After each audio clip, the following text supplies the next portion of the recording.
প্রশ্নের মধ্যে আপনাকে একটা প্রশ্নের উত্তর দিতে হয়। তো সাক্ষ্য আইনের যে বিষয়টা হয় সেটা হচ্ছে, যদিও এই আইনটা সহজ মানে ছোট আইন, 167টার মতো ধারা, বাট এই আইনটার ব্যাপ্তি অনেক বেশি এবং দেখা যায় যে প্রত্যেক বছর এখান থেকে বেশ ক্রিটিক্যাল কোশ্চেন আসে। তো সেগুলো আমরা কিভাবে ওভারকাম করতে পারি সব বিষয় সম্পর্কে আজকে আমরা একটা আইডিয়া দেবো, বা সব বিষয় সম্পর্কে আজকে ধারণা পাবো। তো যাই হোক, আমরা দেখি যে সাক্ষ্য আইনের জন্য যে সাজেশন আছে পরবর্তী এক্সামের জন্য, সেই সাজেশনে আমরা কি কি রাখবো বা কি কি পড়বো। আমার কাছে প্রথম সব থেকে গুরুত্বপূর্ণ মনে হয়েছে অ্যাডমিশন এবং কনফেশন। যদিও অ্যাডমিশন চ্যাপ্টারটা অত গুরুত্বপূর্ণ না, but confession is a part of admission, এই কারণে কনফেশনটা খুব গুরুত্ব দিয়ে দেখতে হবে। অ্যাডমিশন এবং কনফেশন আমি প্রথম রাখবো। দ্বিতীয় যেটাকে রাখবো সেটা হচ্ছে burden of proof. Burden of proof এই বছর পরীক্ষার জন্য এখান থেকে চাইলে পরীক্ষক একাধিক কোশ্চেন দিতে পারে, এবং বার্ডেন অফ প্রুফ থেকে একটা প্রবলেমের মধ্যে অনেকগুলো প্রবলেম দিয়ে আপনাকে এটা আইডেন্টিফাই করতে পারে। তাহলে বার্ডেন অফ প্রুফ যেটা আছে সেটাকে আমরা গুরুত্ব দেব।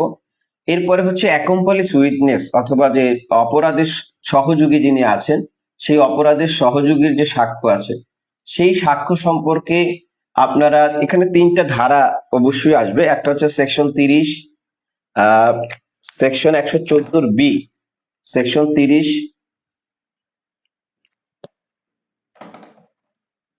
সেকশন 30, সেকশন 114B এবং হচ্ছে সেকশন 133। এই 3টা সেকশনের তুলনামূলক যে একটা আলোচনা, সেই তুলনামূলক আলোচনাটা আমরা দেখব, এবং এটার কোনটা কখন প্রায়োরিটি পাবে, কোনটার সাক্ষ্যগত মূল্য কতটুকু থাকে, সেই বিষয়টা আমরা দেখার চেষ্টা করব। চতুর্থ যে গুরুত্বপূর্ণ বিষয়টা রাখবো সেটা হচ্ছে সাক্ষীর যোগ্যতার যে কনসেপ্ট আছে, সাক্ষীর যোগ্যতার যে বিষয়গুলি আছে, সেই সাক্ষীর যোগ্যতার বিষয়গুলি নিয়ে আমরা আলাপ করব। তাহলে এই যে 4টা টপিক আছে, সেই 4টা টপিক আমরা খুব বেশি গুরুত্ব দিব এই 4টা টপিকে। আর বাকি যে টপিক গুলো আছে, তাহলে আমরা আমাদের যে প্রস্তুতি আছে সেই প্রস্তুতিতে কয়েকটা ভাগে আমরা বিভক্ত করেছি। প্রথম যে ভাগগুলো আছে সেই ভাগগুলো আমরা এই 4টা রাখবো, অর্থাৎ আমরা এই অ্যাডমিশন রাখবো, বার্ডেন অফ প্রুফ রাখবো, অপরাধের সহযোগীর যে কনসেপ্ট গুলো আছে সেই অপরাধের সহযোগীর কনসেপ্ট গুলো আমরা দেখব। এরপরে যে সাক্ষীর যোগ্যতা আছে সেই সাক্ষীর যোগ্যতা নিয়ে আমরা কথা বলবো। এরপর আমরা যে উইটনেস যারা আছে বা সাক্ষী যারা আসে, সেই সাক্ষীর যে এক্সামিনেশন আছে, সেই এক্সামিনেশন নিয়ে একটু কথা বলবো। এই এক্সামিনেশন পার্টটা পঞ্চমত গুরুত্বপূর্ণ, বাট এটা সাক্ষীর যোগ্যতার সাথে আমরা দেখে নিব অটোমেটিক্যালি, ঠিক আছে? তাহলে আমরা পরবর্তী পরীক্ষার জন্য এই যে 5টা টপিক আছে, এই 5টা সব থেকে বেশি গুরুত্ব দিব। এই 5টার মধ্যে প্রথম যে 4টা আছে সেই 4টা, এরপর হচ্ছে এক্সামিনেশন একটা লং পার্ট, এই পার্টটা নিয়ে আমরা আলাপ করব। তো মোটামুটি আমরা পরবর্তী পরীক্ষার জন্য যদি শুধুমাত্র একটা প্রশ্নকে টার্গেট করে, তাহলে এই 5টা টপিক থেকে পড়লে একটা প্রশ্ন আমাদের খুব ইজিলি কমন পড়বে। এর বাইরে আমরা বেশ কিছু জিনিস নিয়ে একটু কথা বলবো, সেটা হচ্ছে বিশেষজ্ঞের যে মতামত আছে সেই বিশেষজ্ঞের মতামতটা নিয়ে আমরা একটু আলাপ করব। দ্বিতীয়ত আমরা যে রায়ের প্রাসঙ্গিকতা নিয়ে কথা বলবো, রায়ের প্রাসঙ্গিকতা। এর বাইরে খুব গুরুত্বপূর্ণ একটা কনসেপ্ট আছে, যে বিষয়গুলো প্রমাণের প্রয়োজন নাই, যে বিষয় প্রমাণের প্রয়োজন নাই, প্রয়োজন নেই, এই বিষয়টা একটু দেখব। আর লাস্ট আর একটা বিষয় নিয়ে কথা বলবো, সেটা হচ্ছে চরিত্র। তো এই কনসেপ্ট গুলো, এখানে চরিত্র বলতে 2টা চরিত্র নিয়ে আমরা কথা বলবো। একটা হচ্ছে সাক্ষীর চরিত্র যেটা আছে, সেই সাক্ষীর চরিত্র কখন প্রাসঙ্গিক। আর একটা কনসেপ্ট আমরা দেখবো যে ব্যক্তি যিনি পক্ষ আছে সেই পক্ষের চরিত্রের যে কনসেপ্ট আছে, সেই পক্ষের চরিত্র নিয়েও আমরা কথা বলবো। তাহলে মোটামুটি এইগুলো হচ্ছে আমাদের সাজেশন, এবং সাজেশনের মধ্যে বললাম যে 2টা পার্ট আছে, মোস্ট ইম্পর্টেন্ট পার্ট হচ্ছে এইটা।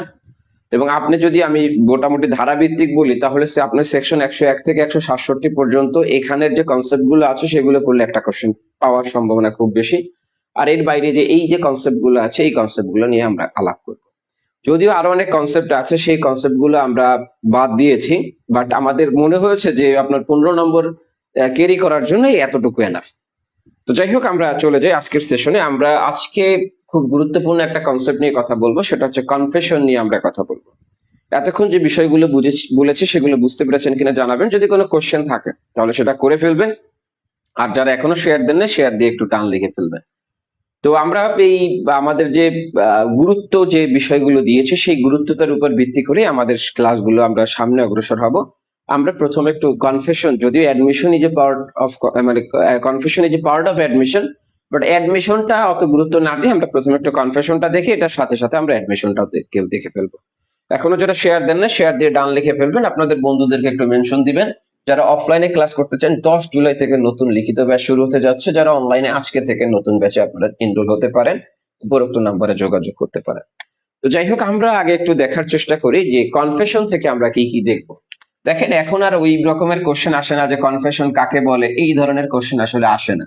তো আমরা এখন একটু দেখি যে বর্তমান যে প্রশ্ন প্যাটার্ন আছে, যেটাকে আমি বলেছি বা আমরা 7 প্যাটার্নে বিভক্ত করে এটাকে আমরা আলাপ করে থাকি। তো আমরা একটু দেখার চেষ্টা করব আমাদের যে পরবর্তী যে পরীক্ষা আছে সেই পরবর্তী পরীক্ষার জন্য এই কনফেশন থেকে আমাদের কি কি দেখা প্রয়োজন। প্রথমে আমরা এটাকে খুব সহজে একটু দেখবো কাকে বলে, এটা যদিও আসবে না বা আসার মতো না, তারপর একটু দেখে নিব কাকে বলে, প্রাথমিক একটা কনসেপ্ট নেওয়ার জন্য। দ্বিতীয় দেখবো সেটা হচ্ছে কনফেশনের প্রকার নিয়ে আমরা একটু কথা বলবো, যে আমাদের যে প্রচলিত যে কনফেশন গুলো আমরা দেখতে পাই, এই কনফেশন গুলো কি কি প্রকারের কনফেশন হতে পারে এবং আদালতে এগুলো কিভাবে ব্যবহার হতে পারে, এটা নিয়ে আমরা একটু কথা বলবো। তৃতীয় আমরা যে বিষয়টা নিয়ে কথা বলবো সেটা হচ্ছে এই কনফেশনের গ্রহণযোগ্যতা আসলে কখন হয়। আমি কনফেশন দিলেই কি কনফেশন গ্রহণযোগ্য হবে, নাকি কনফেশন গ্রহণযোগ্যতার কোনো শর্ত আছে, সেই শর্তগুলো আমরা একটু দেখার চেষ্টা করব। চতুর্থ আমরা যে কনসেপ্টটা নিয়ে কথা বলবো সেটা হচ্ছে সাক্ষ্যগত মূল্য। এই ক্ষেত্রে আমরা কনফেশনের প্রত্যেকটা পার্টকে আলাদা আলাদা করে কোনটার সাক্ষ্যগত মূল্য কতটুকু আছে সেটা আমরা দেখার চেষ্টা করব। এরপর আমরা যে কনসেপ্টটা নিয়ে কথা বলবো সেটা হচ্ছে রিট্রাক্টেড কনফেশন নামে একটা আমরা কনফেশন পাই, রিট্রাক্টেড কনফেশন। এই রিট্রাক্টেড কনফেশনের গ্রাউন্ড গুলো আমরা একটু দেখার চেষ্টা করব। যেমন পরীক্ষায় যেহেতু এখন মোস্ট প্র্যাকটিক্যাল কোশ্চেন আসে বা প্র্যাকটিক্যাল কোশ্চেন আসে, আপনাকে এই রকমের কোশ্চেন আসা খুব স্বাভাবিক যে আপনি একটা কনফেশন প্রত্যাহার করতে চাচ্ছেন, 5টা গ্রাউন্ড লিখুন যে এই 5টা গ্রাউন্ডে আপনি কনফেশনটা প্রত্যাহার করবেন। তো আপনার যদি এই কনসেপ্টটা মোটামুটি ধারণা না থাকে তাহলে কিন্তু আপনি এটা পারবেন না। তাহলে রিট্রাক্টেড কনফেশন যেটা আছে সেটা কি কি গ্রাউন্ডে আমি প্রত্যাহার করতে পারি, এমন 5টা গ্রাউন্ড লিখি, অথবা এটা জাস্ট আর একটা ফরম্যাটের যদি অনুসরণ করি তাহলে এটা একটা দরখাস্ত হয়ে যাবে, যে এইভাবে যদি আসে যে আপনি একটা কনফেশন আপনার মক্কেল দিয়েছে, আপনি এই কনফেশনটাকে প্রত্যাহার করতে চান, এই প্রত্যাহারের একটা দরখাস্ত লিখুন। এই সেম গ্রাউন্ড গুলো দিলেই আপনার যেহেতু যুক্ত করলে, বিষয় লিখলে যেহেতু যুক্ত করলে এটা একটা দরখাস্ত হয়ে যাবে, ঠিক আছে। এরপর আমরা যে কনসেপ্টটা নিয়ে কথা বলবো সেটা হচ্ছে এই যে কনফেশনটা আমরা দিয়েছি, এই কনফেশন যদি আংশিক সত্য হয়, তাহলে এই কনফেশন আংশিক সত্য হলে এবং আংশিক যদি মিথ্যা হয়, সেই কনফেশনটাকে আমরা কিভাবে ব্যবহার করতে পারি, আদৌ এটাকে ব্যবহার করার সুযোগ আছে কিনা সেটা আমরা দেখার চেষ্টা করব। 30 ধারা নামে একটা ধারা আছে, আপনারা জানেন, যদি এটার সাথে আমরা তুলনামূলক যখন অ্যাকম্পালিশ উইটনেস দেখবো তখন এটার সাথে আলাপ করব। তো 30 ধারার সাথে 30 ধারার যে সাক্ষ্যগত মূল্য কতটুকু আছে এখানে শুধু প্রাসঙ্গিক করা হয়েছে, এই প্রাসঙ্গিকতার উপর ভিত্তি করে কখন দণ্ড দেওয়া যায় সেই সাক্ষ্যগত মূল্য নিয়ে আমরা আলাপ করব। এরপরে আমরা 8ম নাম্বারে যে বিষয়টা নিয়ে আলাপ করব সেটা হচ্ছে অ্যাডমিশন নিয়ে কথা বলবো। অ্যাডমিশন এবং কনফেশনের এই দুটোর পার্থক্য নিয়ে আমরা একটু আলাপ করব। আর এর বাইরে আনুষঙ্গিক যে সকল ফ্যাক্ট আছে, যেমন আমি কখন বুঝবো যে এই কনফেশনটা, একটা গুরুত্বপূর্ণ বিষয় একটু স্কিপ করা হয়েছে, সেটা হচ্ছে কনফেশন আইনতভাবে প্রমাণ করতে হবে। এই কনসেপ্টটা দ্বারা কি বোঝায়, কনফেশন আইনত প্রমাণ করতে হয়, এই কনসেপ্টটা দ্বারা কি বোঝায় এইটাও আমরা একটু জানার চেষ্টা করবো। আর এই যে এই কনসেপ্ট গুলোর সাথে আমরা বেশ কিছু প্রবলেম পাবো যেগুলো হচ্ছে বিচার প্রক্রিয়ার সাথে কানেক্টেড, সেই ফ্যাক্ট বেস বিষয়গুলো আমরা একটু দেখার চেষ্টা করব। তাহলে আপনারা যারা পরবর্তী পরীক্ষা দিবেন, পরবর্তী পরীক্ষার জন্য এই টপিকের জন্য এই যে আলাপ করলাম সেই আলাপটা গুরুত্বপূর্ণ। এবং আমি বলি, আপনার যদি কপাল খুবই ভালো হয় তাহলে আজকের যে লেকচার আছে সেই লেকচারের উপরে আপনার মানে আল্লাহ যদি কপাল ভালো রাখেন তাহলে 15 নম্বর আপনি ক্যারি করতে পারেন, ঠিক আছে। তো যাই হোক, আশা করি যে গুরুত্বপূর্ণ টপিকের উপর গুরুত্ব দিবেন আপনারা। আমরা কথা না বাড়িয়ে আমরা চলে যাব আজকের সেশনে। অনেকগুলো টপিক সাব টপিকে বিভক্ত করেছে এবং সবগুলোই মোটামুটি ইম্পর্টেন্ট। তো আপনারা এবং এখানে প্র্যাকটিক্যাল যে বিষয়গুলো আছে সেগুলো আশা করে নিয়ে আসবো। তো আপনারা, আমি যদি কোনোটা স্কিপ করি তাহলে সেটা স্মরণ করাই দেন, সেই বিষয়টা নিয়ে আমি আলাপ করব। তো যাই হোক, আমরা চলে যাই আজকের সেশনে। আশা করি এটা স্ক্রিনশট দিয়ে রাখবেন অথবা লিখে রাখবেন। তো যে বিষয়টা বলবো, এখনো যারা আজকের ক্লাসটা শেয়ার দেন না, শেয়ার দিয়ে একটু ডান লিখে ফেলবেন, আপনাদের বন্ধুদেরকে একটু মেনশন দিয়ে ফেলবেন। অলরেডি অনেকেই শেয়ার দিয়েছেন, হাফিজুর, গোলাম মুস্তফা ভুইয়া, আপনারা অন্যরা একটু শেয়ার দিয়ে দিবেন আইনের বিভিন্ন গ্রুপে আপনার নিজের টাইম লাইনে। তো যাই হোক, মূল আলোচনায় চলে যায়। কনফেশন কাকে বলে, এটার কোনো সংজ্ঞা আসলে আমাদের যে সাক্ষ্য আইন আছে, সাক্ষ্য আইনে প্রদান করা হয় নাই। তবে আমরা মোটামুটি একটা স্ট্যান্ডার্ড সংজ্ঞা দিতে পারি, সেটা হচ্ছে কনফেশন। আমরা যদি লক্ষ্য করি, সেটা হচ্ছে এইটা অ্যাডমিশন নামে যে চ্যাপ্টারটা আছে, সেই চ্যাপ্টারে কনফেশনটা আলাপ করেছে, অর্থাৎ কনফেশনের জন্য আলাদা কোনো চ্যাপ্টার রাখে না সাক্ষ্য আইন। এবং আপনি একটু লক্ষ্য করবেন যে সেকশন 17 থেকে সেকশন 31 পর্যন্ত টোটালটাই কনফেশন এবং অ্যাডমিশন মিক্সড আলাপ করা। তো আমরা একটু দেখি যে কনফেশন কাকে বলে। কনফেশনকে আমরা বলতে পারি এটা এক ধরনের স্বীকৃতি, এক ধরনের স্বীকৃতি, এক ধরনের স্বীকৃতি। এখন এই যে স্বীকৃতি, এই স্বীকৃতিটা কেমন স্বীকৃতি বলেছে, যে এটা হচ্ছে দোষ স্বীকার সম্পর্কিত একটা স্বীকৃতি। দোষ স্বীকার সম্পৃক্ত বা সম্পর্কিত সম্পর্কিত এক ধরনের স্বীকৃতি। তাহলে আমরা বললাম যে কনফেশন একটা স্বীকৃতি, এটা একটা অ্যাডমিশন আপনি করলেন। তাহলে এই অ্যাডমিশনটা আপনি কি বিষয়ে করলেন? আপনি যে কোনো দোষ স্বীকারের বিষয় বা দোষ স্বীকারের সম্পর্কিত এক ধরনের স্বীকৃতি আপনি দিলেন, বা দোষ স্বীকার সম্পর্কিত এক ধরনের বিবৃতি আপনি দিলেন। এই শব্দটা স্বীকৃতি রিপিট না করে আমরা বলি বিবৃতি আপনি দিলেন, তখন সেটাকে আমরা কনফেশন বলে থাকি। এখন এইখানে আপনি কি কি বলবেন, আপনি দোষ স্বীকারে কি কি বলবেন? বলছে যে সকল অবস্থায় অপরাধ করেছে সেই অবস্থা বর্ণনা। যে সকল অবস্থায় অপরাধ সংগঠন হয়েছে, অপরাধ সংগঠন হয়েছে, সেই অবস্থার যে বর্ণনা আছে, সেই বর্ণনা আপনি এই বিবৃতিতে দিয়েছেন। তাহলে এটাকে মোটামুটি, যদিও একটা কমপ্লিট কনফেশনের সংজ্ঞা না বললেও কমপ্লিটের কাছাকাছি একটা কনফেশনের সংজ্ঞা। তাহলে আমরা বলেছি কনফেশন এক ধরনের স্বীকৃতি, এটা দোষ স্বীকার সম্পর্কিত এক ধরনের বিবৃতি দিবেন, এবং যে সকল অবস্থায় অপরাধ সংগঠন হচ্ছে সেই অবস্থার যে বর্ণনাটা দেওয়া হয় সেটাকে আমরা বলে থাকি এটা হচ্ছে তিনি কনফেশন করেছেন। ঠিক আছে, আশা করি সংজ্ঞাটা বুঝতে পেরেছেন।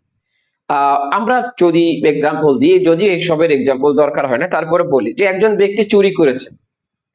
এখন তিনি চুরি করার জন্য অভিযুক্ত হয়েছে।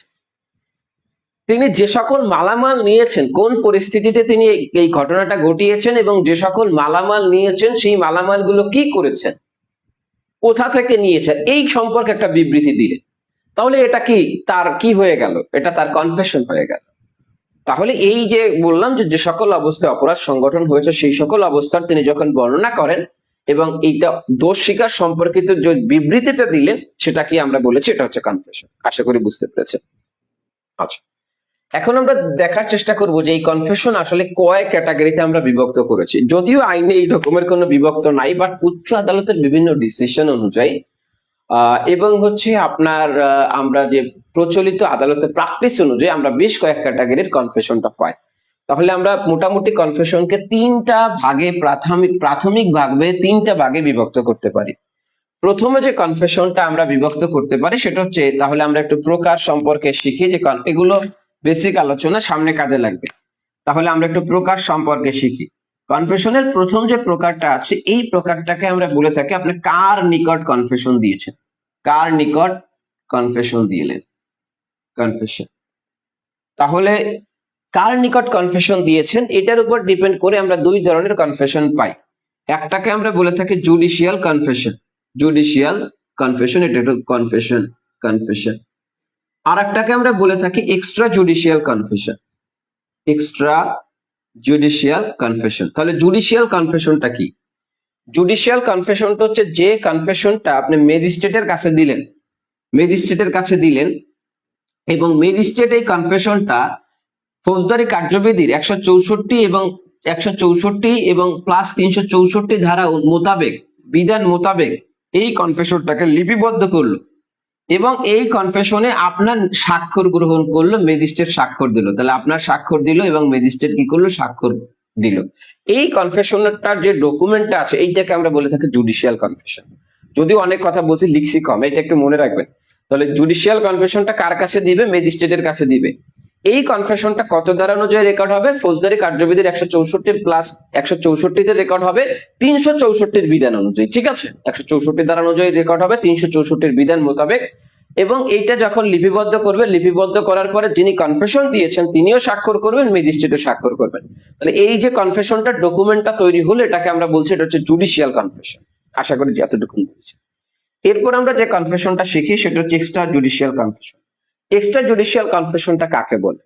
এটা হচ্ছে ম্যাজিস্ট্রেট ছাড়া আপনি যে কারো কাছে যে কনফেশনটা দেন, তাহলে ম্যাজিস্ট্রেট ব্যতীত যে কোনো ব্যক্তির কাছে, যে কোনো ব্যক্তির কাছে যে কনফেশনটা দেওয়া হয় বা যে কনফেশন প্রদান করা হয়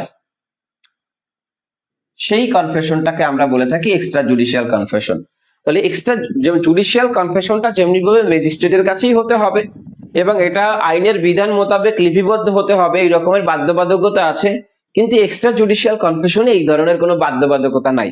অর্থাৎ আপনি যে কোনো ব্যক্তির কাছে এক্সট্রা জুডিশিয়াল কনফেশন দিতে পারেন, হোক সে ডাক্তার হতে পারে, হোক সে পুলিশ হতে পারে, হোক সে আপনার ভাই হতে পারে, হোক সে আপনার বন্ধু হতে পারে। তাহলে এক্সট্রা জুডিশিয়াল কনফেশনটা কখন কতটুকু প্রাসঙ্গিক হবে, এই কতটুকু প্রাসঙ্গিক হবে এইটা ডিপেন্ড করে সেকশন 24 থেকে 30 ধারার যে বিধান আছে, এই বিধানের উপর ডিপেন্ড করে যে এক্সট্রা জুডিশিয়াল কনফেশন কতটুকু প্রাসঙ্গিক হবে। যেমন এক বলেছে যে পুলিশের কাছে কনফেশন দিলে এটার কোনো সাক্ষ্যগত মূল্য নাই, বাট এটার বেসিসে যদি কিছু উদ্ধার হয় তখন আবার এটা সাক্ষ্যগত মূল্য সৃষ্টি হয় বা এটার প্রাসঙ্গিকতা সৃষ্টি হয়। তাহলে যে বিষয়টা বললাম যে এক্সট্রা জুডিশিয়াল কনফেশন কতটুকু গ্রহণযোগ্য হবে কি হবে না, এটা ডিপেন্ড করবে সেকশন 24 এবং 30, 24 থেকে 30 ধারার যে বিধান আছে সেই বিধানের আলোকে। আশা করি দুইটা কনফেশন আমরা মোটামুটি বুঝতে পারলাম। এগুলোর সাক্ষ্যগত মূল্য নিয়ে একটু পরে কথা বলবো আলাদাভাবে। আচ্ছা, আপাতত প্রকারটা একটু মনে রাখি। এরপরে দ্বিতীয় যেটাকে আমরা কনফেশন বলে থাকি সেটা হচ্ছে জড়িত করার উপর ভিত্তি করে কনফেশনকে আমরা আরো দুই ভাগে বিভক্ত করতে পারি।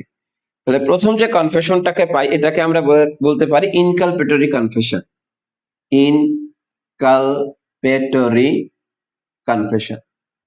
ইনকালপেটরি কনফেশন মানে হচ্ছে যখন নিজেকে জড়িয়ে কোনো কনফেশন দেয়, নিজেকে জড়িয়ে দোষ স্বীকার করে। তাহলে দোষ স্বীকার আপনি দুই ভাবে করতে পারেন। আমি একটা ডাকাতির মামলা পেয়েছিলাম, নিম্ন আদালত এই মামলায় সাজা দিয়েছিল, পরবর্তীতে এই মামলায় সাজা বহাল থাকে না, সাজা বাতিল হয়। এই কনফেশনটা ছিল এক্সকালপেটরি কনফেশন। এইটার কারণে উচ্চ আদালত পরবর্তীতে এই যে সাজাটা ছিল সেই সাজাটা বাতিল করে। তাহলে দেখেন ইনকালপেটরি কনফেশন কেন গুরুত্বপূর্ণ। ইনকালপেটরি কনফেশন হচ্ছে নিজেকে জড়িয়ে যখন কেউ দোষ স্বীকার করবে, যখন নিজেকে বাদ দিবে তখন এই কনফেশনের সাক্ষ্যগত মূল্য নষ্ট হয়ে যায়। তাহলে যদি কোনো ব্যক্তি বলে যে আমি নিজে ছিলাম এবং আমি এই কাজগুলো করেছি, আমার সাথে অমুক অমুক অমুক অমুক এটা ছিল, তারা এই কাজগুলো করেছে, আমি এটা দেখেছি, তাহলে এই যে কনফেশনটা ছিল সেই কনফেশনটাকে বলা হয় ইনকালপেটরি কনফেশন। আর যদি কেউ বলে যে আমি আসলে এখানে ছিলাম না, আমি একজন ড্রাইভার ছিলাম, তারা আমাকে জোর জবরদস্তি করে নিয়ে গেছে, আমি আসলে এখানে কোনো অপরাধ করিনি, আমি গাড়িতে আমি যে মামলাটা এরকম ছিল, যাই হোক, এই যে কনফেশনটাকে বলা হয় এই কনফেশনটাকে বলা হয় এক্সকালপেটরি কনফেশন।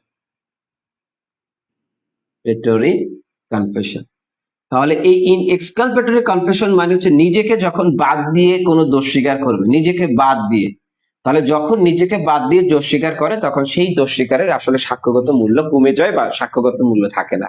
তখন ডিপেন্ড করে যে অন্যান্য যারা নিরপেক্ষ সাক্ষী আছে তাদের বক্তব্যের উপর চলে যায়, এই কনফেশন আকারে কোনো এখানে মূল্য থাকে না। অন্যান্য সাক্ষীদের সাক্ষ্যের উপর ডিপেন্ড করে তখন দণ্ড দিবে কি দেবে না এটা ডিপেন্ড করে। তাহলে আমরা দুই ধরনের কনফেশন পেলাম, ইনকালপেটরি অর্থাৎ নিজেকে জড়িয়ে তিনি কেউ দোষ স্বীকার করলো, আর এক্সকালপেটরি নিজেকে বাদ দিয়ে নিজেকে নির্দোষ দাবি করে অন্যদের সম্পর্কে তিনি বক্তব্য দিলেন, সেটাকে বলা হয় এক্সকালপেটরি কনফেশন। আচ্ছা, এরপরে আর একটা কনফেশন আমরা পাই যে কনফেশনকে আমরা বলে থাকি যে প্রত্যাহারের উপর ডিপেন্ড করে। তাহলে প্রত্যাহারের উপর ডিপেন্ড করে নির্ভর করে আমরা কনফেশনকে দুই ভাগে বিভক্ত করতে পারি। তাহলে এক কনফেশনটাকে আমরা বলে থাকি সেটা হচ্ছে রিট্রাক্টেড কনফেশন মানে হচ্ছে যে কনফেশনটাকে প্রত্যাহার করা হয়। তাহলে যদি কোনো কনফেশনকে যিনি প্রদান করেছেন তিনি যে কোনো যৌক্তিক কারণে, যদিও আইনগতভাবে কনফেশন প্রত্যাহার করার কোনো বিধান নাই, তারপরও প্রচলিত ভাবে যেটা হয় সেটা হচ্ছে যে কনফেশনটা দিয়েছেন তিনি অনেক গ্রাউন্ডে, যে কোনো গ্রাউন্ডে যদি যৌক্তিক গ্রাউন্ড হয় সেই গ্রাউন্ডটা আবেদন করতে পারে যে এই কনফেশনটাকে আমি প্রত্যাহার করতে চাই। যেমন একজন ব্যক্তিকে ধরেন পুলিশ রিমান্ডে নিয়ে মারাত্মক টর্চার করেছে ফর এক্সাম্পল, সত্যি ভাবার দরকার নেই, মারাত্মকভাবে টর্চার করেছে, তিনি এই পুলিশের ভয়ে ভীত হয়ে একটা কনফেশন দিয়েছেন। এখন এই কনফেশনের কনসিকুয়েন্স কি, তিনি ওই ভয়ের কারণে তিনি আর বুঝতে পারেন না, বুঝতে পেরেছেন। এখন তিনি চাচ্ছেন যে এই কনফেশনটাকে থেকে তিনি আর যে কনফেশন দিয়েছেন তিনি ভুল স্বীকার করতে চাচ্ছেন, অর্থাৎ এই কনফেশনটা তিনি প্রত্যাহার করতে চাচ্ছেন। তখন যে আবেদনটা করবেন সেটা হচ্ছে রিট্রাক্ট করার আবেদন করা হয়, অর্থাৎ কনফেশনটাকে প্রত্যাহার করা হয়। প্রত্যাহার করলে সাক্ষ্যগত মূল্য কতটুকু কি হয় এটা আমরা একটু পরেই দেখবো, সবগুলো সাক্ষ্যগত মূল্য একত্রে দেখবো, আলাদাভাবে না দেখে। আচ্ছা, এরপর আরেকটা কনফেশন আমরা পাই যেটাকে আমরা বলে থাকি নন রিট্রাক্ট কনফেশন। নন রিট্রাক্টেড কনফেশন। এখন নন রিট্রাক্টেড কনফেশন মানে হচ্ছে যে কনফেশনটাকে প্রত্যাহার করা হলো না, অর্থাৎ স্বাভাবিক যে কনফেশনটা আছে এটা হতে পারে, যেমন জুডিশিয়াল কনফেশন আপনি দিলেন কিন্তু আপনি কোনো প্রত্যাহারের আবেদন করলেন না। আচ্ছা, প্রত্যাহারের আবেদনটা কখন করা যাবে, কখন এটা করা যাবে না, এটা আমরা একটু পরে শিখতেছি। তাহলে নন রিট্রাক্ট কনফেশন মানে হচ্ছে যে কনফেশন আমি প্রত্যাহার করলাম না, যে কনফেশনটা ওই অবস্থায় ছিল সেই অবস্থায় আছে।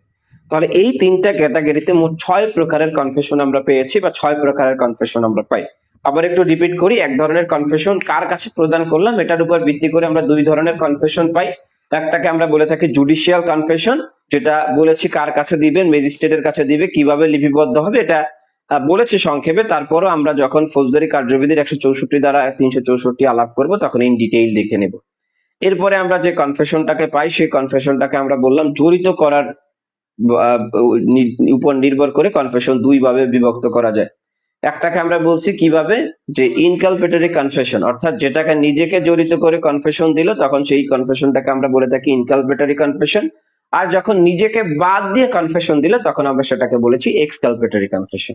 এরপর আমরা বলেছি প্রত্যাহার করছেন কিনা এটার উপর ডিপেন্ড করে দুই ক্যাটাগরির কনফেশন পাই, একটা হচ্ছে রিট্রাক্টেড কনফেশন আর একটা হচ্ছে নন রিট্রাক্টেড কনফেশন। ঠিক আছে, আশা করি এতটুকু বুঝতে পেরেছে। এখন যে কনসেপ্টটা নিয়ে কথা বলবো সেটা হচ্ছে একটা কনফেশন যদি গ্রহণযোগ্য হতে হয় তাহলে এই কনফেশনটা কি কি বৈশিষ্ট্য থাকতে হয়। যে একটা কনফেশন আইনের দৃষ্টিতে আমরা জানি যে আইনের দৃষ্টিতে কনফেশনটার উপর ভিত্তি করে সাজার ভিত্তি হতে পারে। তাহলে এই কনফেশনটার যদি গ্রহণযোগ্যতা পেতে হয় তাহলে কি কি চরিত্র বা বৈশিষ্ট্য থাকতে হয় সেই বিষয়টা নিয়ে আমরা একটু কথা বলবো। তাহলে এখন আমরা একটু দেখবো কনফেশনের গ্রহণযোগ্যতা। তাহলে একটা গ্রহণযোগ্য কনফেশনের প্রথম যে উপাদানটা লাগবে সেটা হচ্ছে এটা জুডিশিয়াল কনফেশন হতে হবে। Judicial confession.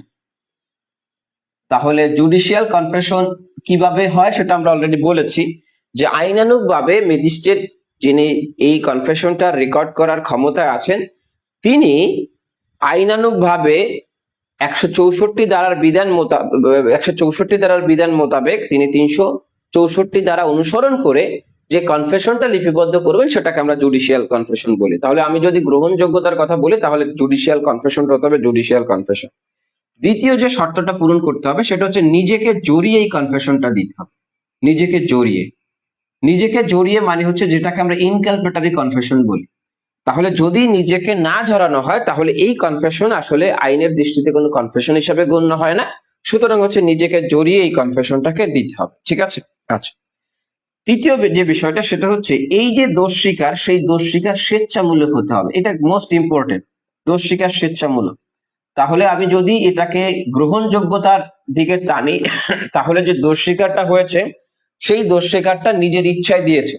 এখন এই দোষ স্বীকারটা স্বেচ্ছামূলক হলো কি হলো না এটা ডিপেন্ড করবে প্রত্যেকটা ঘটনার প্রেক্ষিতে এবং পরিস্থিতির উপর। আমরা কিছু এক্সাম্পল দিব যে কখন দোষ স্বীকার স্বেচ্ছামূলক এবং কখন দোষ স্বীকার স্বেচ্ছামূলক না। চতুর্থ, কোন প্রলোভন, ভয় অথবা প্রতিশ্রুতি, প্রলোভন, ভয় অথবা প্রতিশ্রুতি মুক্ত হয়ে কনফেশন দিয়েছে বা দোষ স্বীকার করেছে, তাহলে এইটাও হচ্ছে গ্রহণযোগ্যতার অন্যতম শর্ত।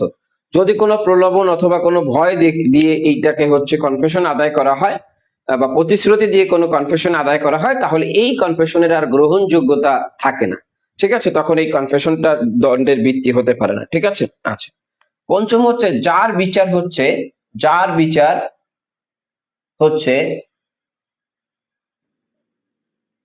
তিনি কনফেশন দিয়েছেন।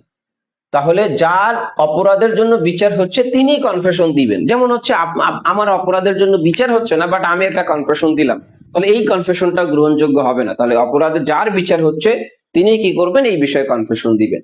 আর ষষ্ঠ যে বিষয়টা সেটা হচ্ছে এই যে কনফেশনটা তিনি দিলেন, এই কনফেশনটা সঠিক পদ্ধতিতে রেকর্ড হতে হবে, সঠিক পদ্ধতিতে রেকর্ড এবং আইনানুগভাবে প্রমাণ হতে হবে। পদ্ধতিতে রেকর্ড হতে হবে এবং আইনানুগভাবে প্রমাণ হতে হবে। ঠিক আছে, তাহলে এই যে শর্তগুলো আছে, এই শর্তগুলো যদি পূরণ করে তাহলে আমরা বলি যে এই কনফেশনটা কি আছে, এই কনফেশনটা গ্রহণযোগ্যতা আছে বা এই কনফেশনটা শাস্তির ভিত্তি হিসাবে অ্যাকসেপ্ট করা যায়। তাহলে কি কি শর্ত বললাম? জুডিশিয়াল কনফেশন হতে হবে, নিজেকে জড়িয়ে কনফেশন দিতে হবে, দোষ স্বীকারটা স্বেচ্ছামূলক হতে হবে, প্রলোভন ভয় বা প্রতিশ্রুতি মুক্ত হয়ে দোষ স্বীকার দিতে হবে, যার বিচার হচ্ছে তিনিই কনফেশন দিবেন এবং সঠিক পদ্ধতিতে এই কনফেশনটাকে রেকর্ড করা হবে এবং আইনানুগভাবে এই কনফেশনটাকে প্রমাণ করতে হবে। তাহলে এই শর্তগুলো যদি পূরণ করা হয় তখন আমরা বলবো যে এই কনফেশনটা আসলে একটা গ্রহণযোগ্য কনফেশন বা এই কনফেশনের উপর ভিত্তি করে দণ্ড দেয়া যায়। আশা করি জিনিসটা বুঝতে পেরেছেন। এখন যে কোশ্চেনটা সেটা হচ্ছে আপনারা একটু অ্যান্সার করার চেষ্টা করবেন যে একটা কথা বারবার চলে আসছে যে একটা কনফেশন আইনানুগভাবে প্রমাণ হতে হবে। এখন প্রশ্নটা হচ্ছে কনফেশনটাকে আইনানুগভাবে কিভাবে প্রমাণ করে? যে আমরা সঠিক পদ্ধতিতে রেকর্ড করবে, ম্যাজিস্ট্রেটের যে পদ্ধতি অনুসরণ করার কথা আছে তিনি সেই পদ্ধতি অনুসরণ করে রেকর্ড করবে, আইনে সুস্পষ্টভাবে বলা আছে।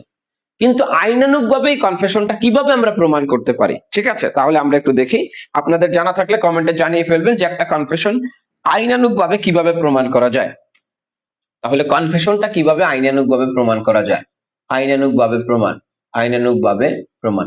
আচ্ছা, আপনারা যারা আদালতে গিয়েছেন এই বা আদালতে এখন যাচ্ছেন, তারা দেখবেন মাঝে মাঝে ম্যাজিস্ট্রেটদেরকে সাক্ষী করা হয়।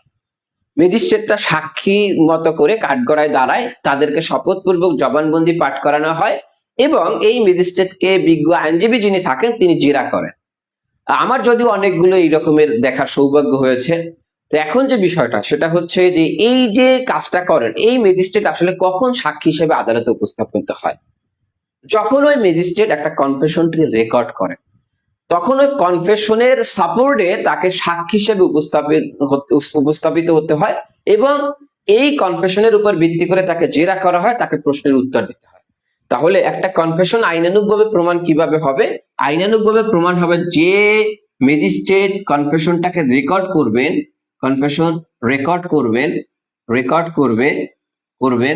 সেই ম্যাজিস্ট্রেট বিজ্ঞ আদালতে, ওই যে আদালত বিচার করবে সেই বিচারিক আদালতে উপস্থিত হতে হবে।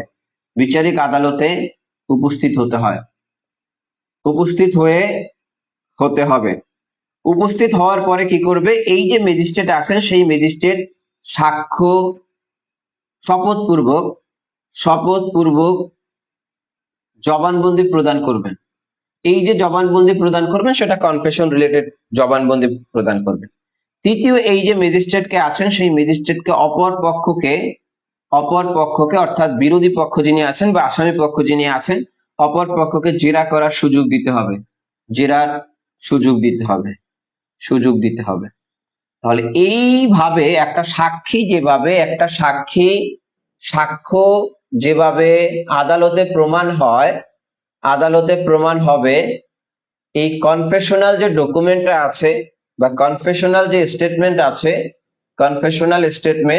এই স্টেটমেন্টটাকে ম্যাজিস্ট্রেটকে ডেকে এটা প্রমাণ করতে হয়।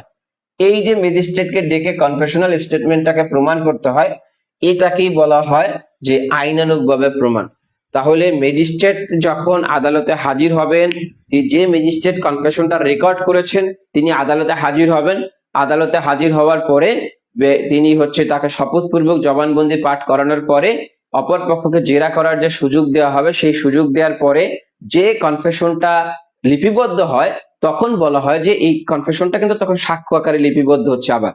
তাহলে এইটাকেই বলা হয় যে এই যে কনফেশনটা এটা আইনানুগভাবে প্রমাণ হয়। তখন আপনি যে কনফেশনটা রেকর্ড হলো এবং এখন ম্যাজিস্ট্রেট যে বক্তব্যটা প্রদান করলো সেই দুইটার মধ্যে কিন্তু আপনি তখন যে কন্ট্রাডিক্টরি আছে সেটা আপনি আর্গুমেন্টে ব্যবহার করতে পারবেন। তাহলে এইভাবে কনফেশনটাকে আইনানুগভাবে রেকর্ড করা হবে। এখন এই যে কনসেপ্টটা যদি আরো বিস্তারিত জানতে চান তাহলে আপনারা বিচার প্রক্রিয়ায় চলে যাবেন। বিচার প্রক্রিয়ার এটা চ্যাপ্টার হচ্ছে 14 নাম্বার চ্যাপ্টার। এই 14 নম্বর চ্যাপ্টারে দেখবেন এই ধরনের কনসেপ্ট 164 দ্বারা জবানবন্দি নিয়ে অনেকগুলো কথা বলা আছে, এটার মধ্যে এই কনসেপ্টটা পাবেন। আচ্ছা, এখন আমরা একটা ফ্যাক্ট দেখি, এটা কানেক্টেড ফ্যাক্ট, এই কারণে একটু এখন দেখে নি। বা প্রবলেম, এটা লিখে রাখবেন। দেখেন, প্রবলেম আমি আপনাকে কখনোই কখনোই আমি যদি গাইডে লিখে দিই, কখনোই আপনি প্রবলেম বুঝবেন না, বা প্রবলেম আমি বুঝাতে সক্ষম হব না।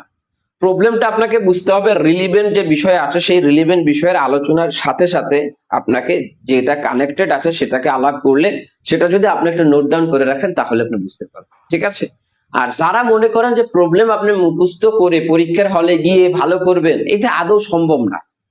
প্রবলেম মুখস্থের বিষয় না, এটা হচ্ছে রিলিভেন্সির বিষয়, যে কোনটার সাথে কোনটা কানেক্টেড এটা বোঝার বিষয়। ঠিক আছে? আশা করি বুঝতে পেরেছি।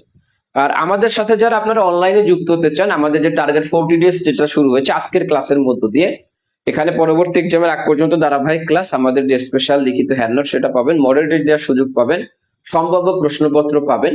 তো এর বাইরে হচ্ছে মুসাবিদা ফরম্যাট, এই টোটাল প্যাকেজ নিয়েই আমাদের প্যাকেজ। অনলাইনে হচ্ছে আজকে থেকে শুরু হলো, আপনারা চাইলে উপরের নাম্বারে যোগাযোগ করে আমাদের সাথে যুক্ত হতে পারবেন একদম ফ্রেশ ক্লাসে।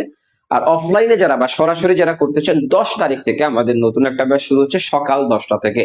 তো সুতরাং আপনারা অফলাইনেও যোগাযোগ করতে পারেন। ঠিক আছে? আর যারা প্রিলি অনলাইনে করতে চান, অলরেডি ব্যাচ শুরু হয়েছে। অফলাইনে করতে চাইলে 10 তারিখ থেকে বিকাল 5টা থেকে নতুন প্রিলি ব্যাচ শুরু হচ্ছে। ওকে, যাই হোক, আবার একটু বলি, আইনানুগ ভাবে প্রমাণ করতে হয়, এটা খুব সহজ জিনিস। ম্যাজিস্ট্রেটকে আদালতে উপস্থিত হতে হবে, সাক্ষী যেভাবে শপথপূর্বক জবানবন্দি পাঠ করে তাকে সেইভাবে শপথপূর্বক জবানবন্দি গ্রহণ করতে হবে, অপর পক্ষকে জেরা করার সুযোগ দিতে হবে। এই মাধ্যমে আমরা বলতে পারি যে এই কনফেশনটা আইনানুগভাবে প্রমাণ করেছে। আশা করি জিনিসটা বুঝতে পেরেছি। এখন আমরা একটা ফ্যাক্ট নিয়ে একটু কথা বলবো, সেটা হচ্ছে এটা বিচার প্রক্রিয়া থেকে নেয়া। এই যে অংশটা বললাম এটা নিচেই পেয়ে যাবেন।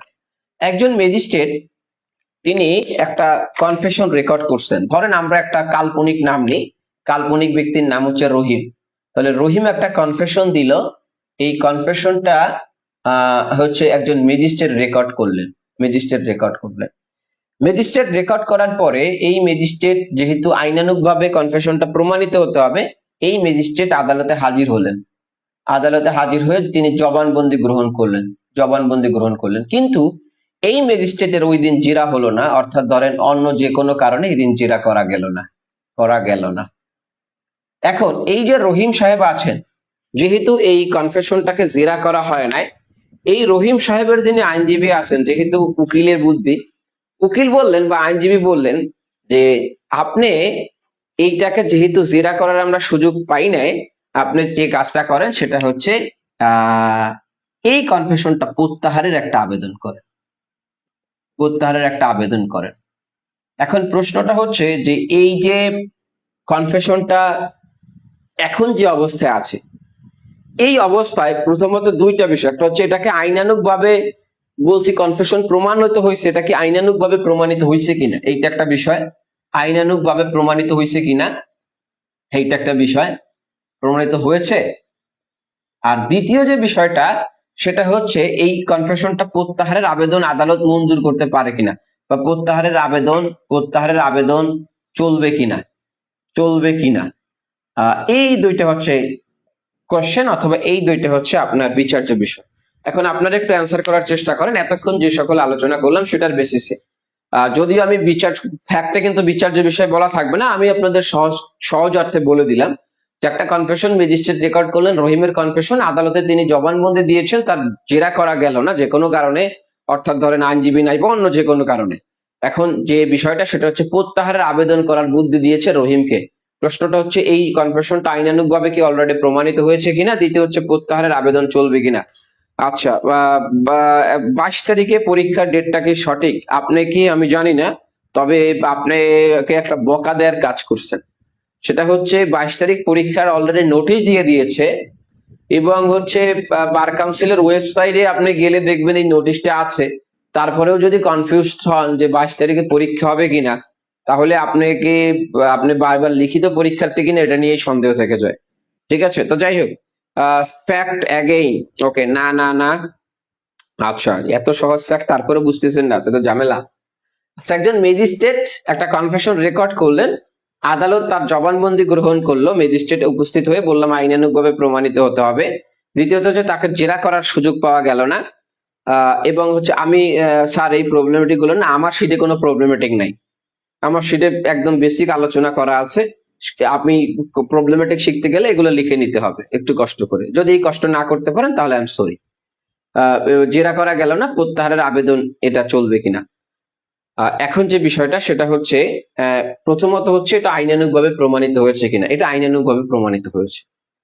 কেন আইনানুগভাবে প্রমাণিত হয়েছে? কারণ জেরা একজন ম্যাজিস্ট্রেট যখন আদালতে উপস্থিত হয়ে জবানবন্দি দেয়, আপনি জেরা করার সুযোগ পেলেন না বা মানে জেরা করতে পারলেন না বা জেরা করলেন না, এইটা ম্যাজিস্ট্রেটের কোনো ফল্ট না।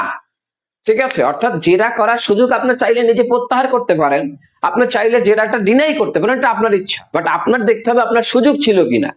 যেহেতু এখানে সুযোগ ছিল ম্যাজিস্ট্রেটের, তিনি হাজির হয়েছেন, জবানবন্দি দিয়েছেন, তাকে জেরা করার সুযোগ ছিল, আপনি জেরা করেন নাই, দ্যাট মিনস এই যে কনফেশনটা আইনানুগভাবে প্রমাণিত হয়েছে। ঠিক আছে? আচ্ছা, গেল এক। সেকেন্ড হচ্ছে, এখন আমি কনফেশনটা প্রত্যাহারের আবেদনটা চলবে কিনা। নো, এই কনফেশন প্রত্যাহারের আবেদন আর চলবে না। কেন চলবে না? চলবে না এই কারণে যে আমি যেখানে জেরা করার সুযোগ ছিল, আমি যেখানে জেরা করি নাই, টেকনিক্যালি আমি এই বিষয়টাকে অ্যাডমিট করেছি, অলরেডি এটা আইনানুগভাবে প্রমাণিত হয়ে গিয়েছে। সুতরাং এই আবেদন তখন আর অ্যাকসেপ্ট করার কোনো সুযোগ নাই। অর্থাৎ এই প্রত্যাহারের যে আবেদন আছে সেই প্রত্যাহারের আবেদন অ্যাকসেপ্ট করা যাবে না।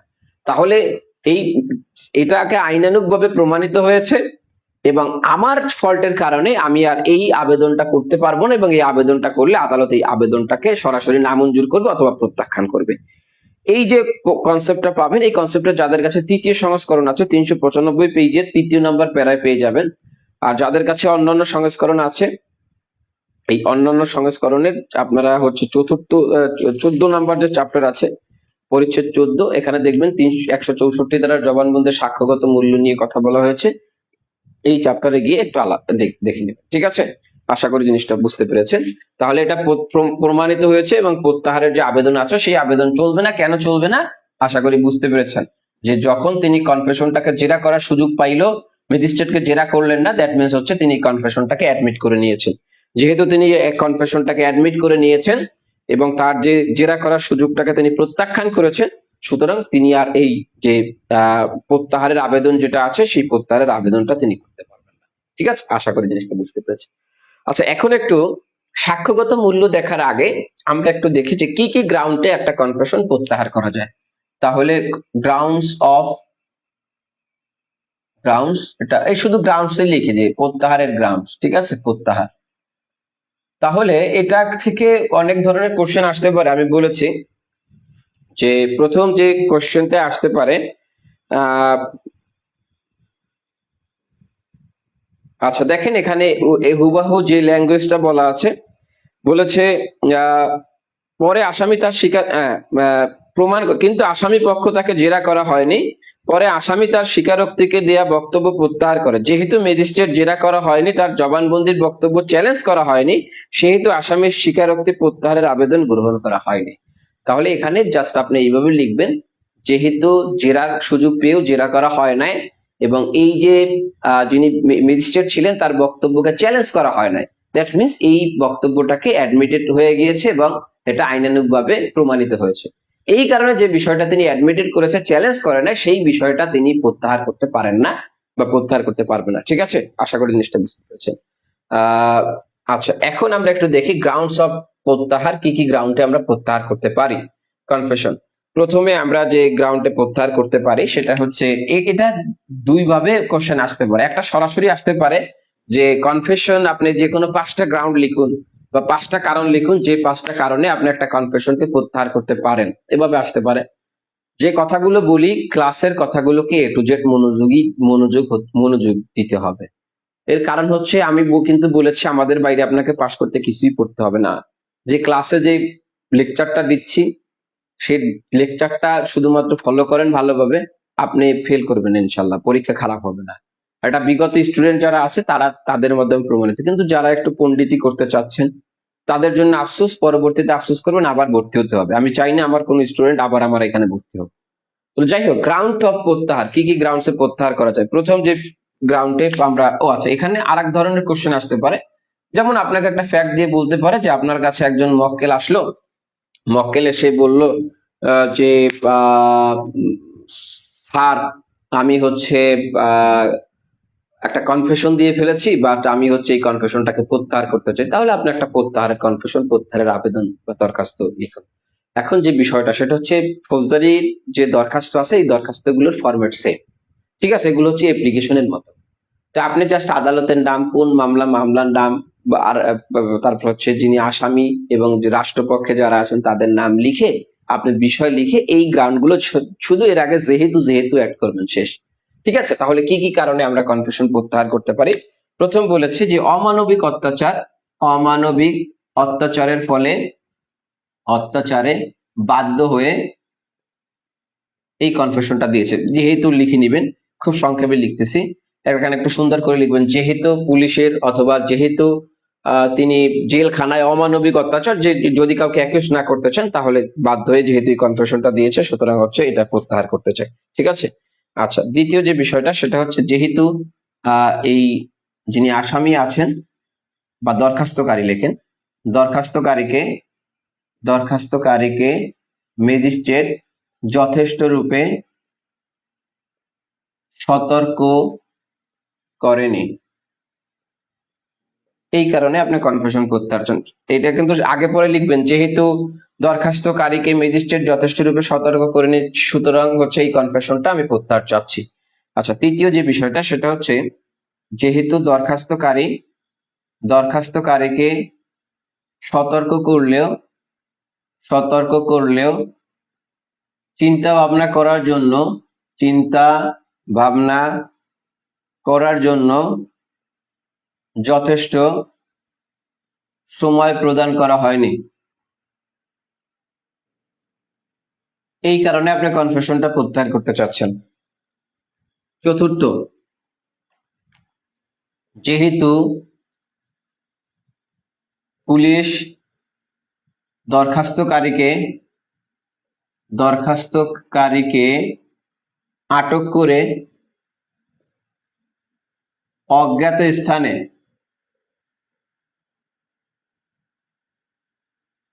48 ঘন্টা রেখে দোষ স্বীকার করতে বাধ্য করেছে। ধরেন এটা একটা গ্রাউন্ড, এই গ্রাউন্ডে আপনি কনফেশনটাকে কি চাচ্ছেন? প্রত্যাহার চাচ্ছেন। আচ্ছা, এরপরে আর কি গ্রাউন্ড লেখা যায়? 5, যেহেতু না লিখি,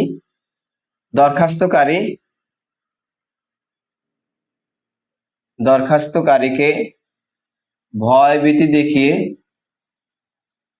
কনফেশন আদায় করা হয়েছে।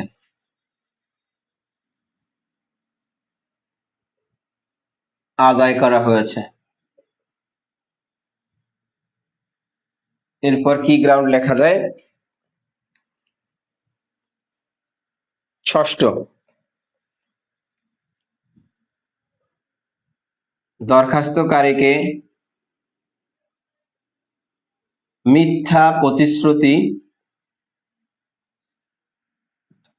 ও প্রলোভন দেখিয়ে কনফেশন আদায় হয়েছে, এটা একটা গ্রাউন্ড হতে পারে। 5টা আরো লিখবো?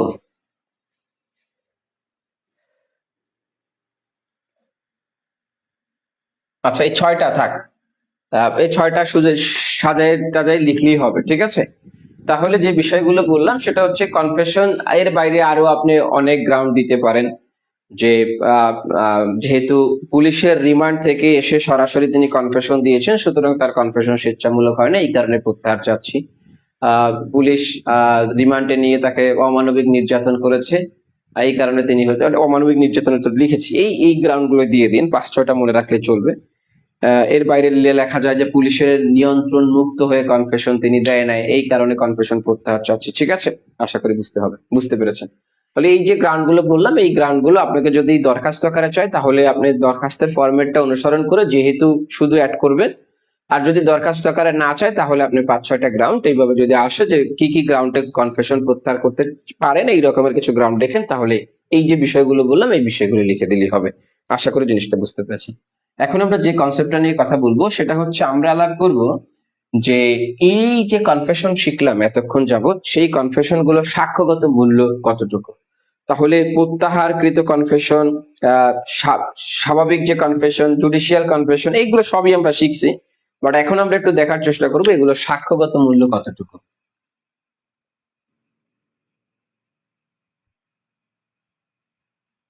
আচ্ছা, প্রথম যে কনফেশনটা সাক্ষ্যগত মূল্য শিখবো, এটা আলাদা আলাদা একটু শিখি। জুডিশিয়াল কনফেশন, জুডিশিয়াল কনফেশন যেটা আছে, এই জুডিশিয়াল কনফেশনের অনেকগুলো মামলার রেফারেন্স আছে, বাট এইটা যদি একটা মামলা একটু মনে রাখবেন, একটা মামলার নাম মনে রাখবেন, বাট বাকি জিনিসগুলো সেম জিনিসই বলেছে। তাহলে একটা মামলা আমরা একটু লিখি, 13 বিএলসি এডি পেজ নাম্বার 81। 13 বিএলসি এডি পেজ নাম্বার 81।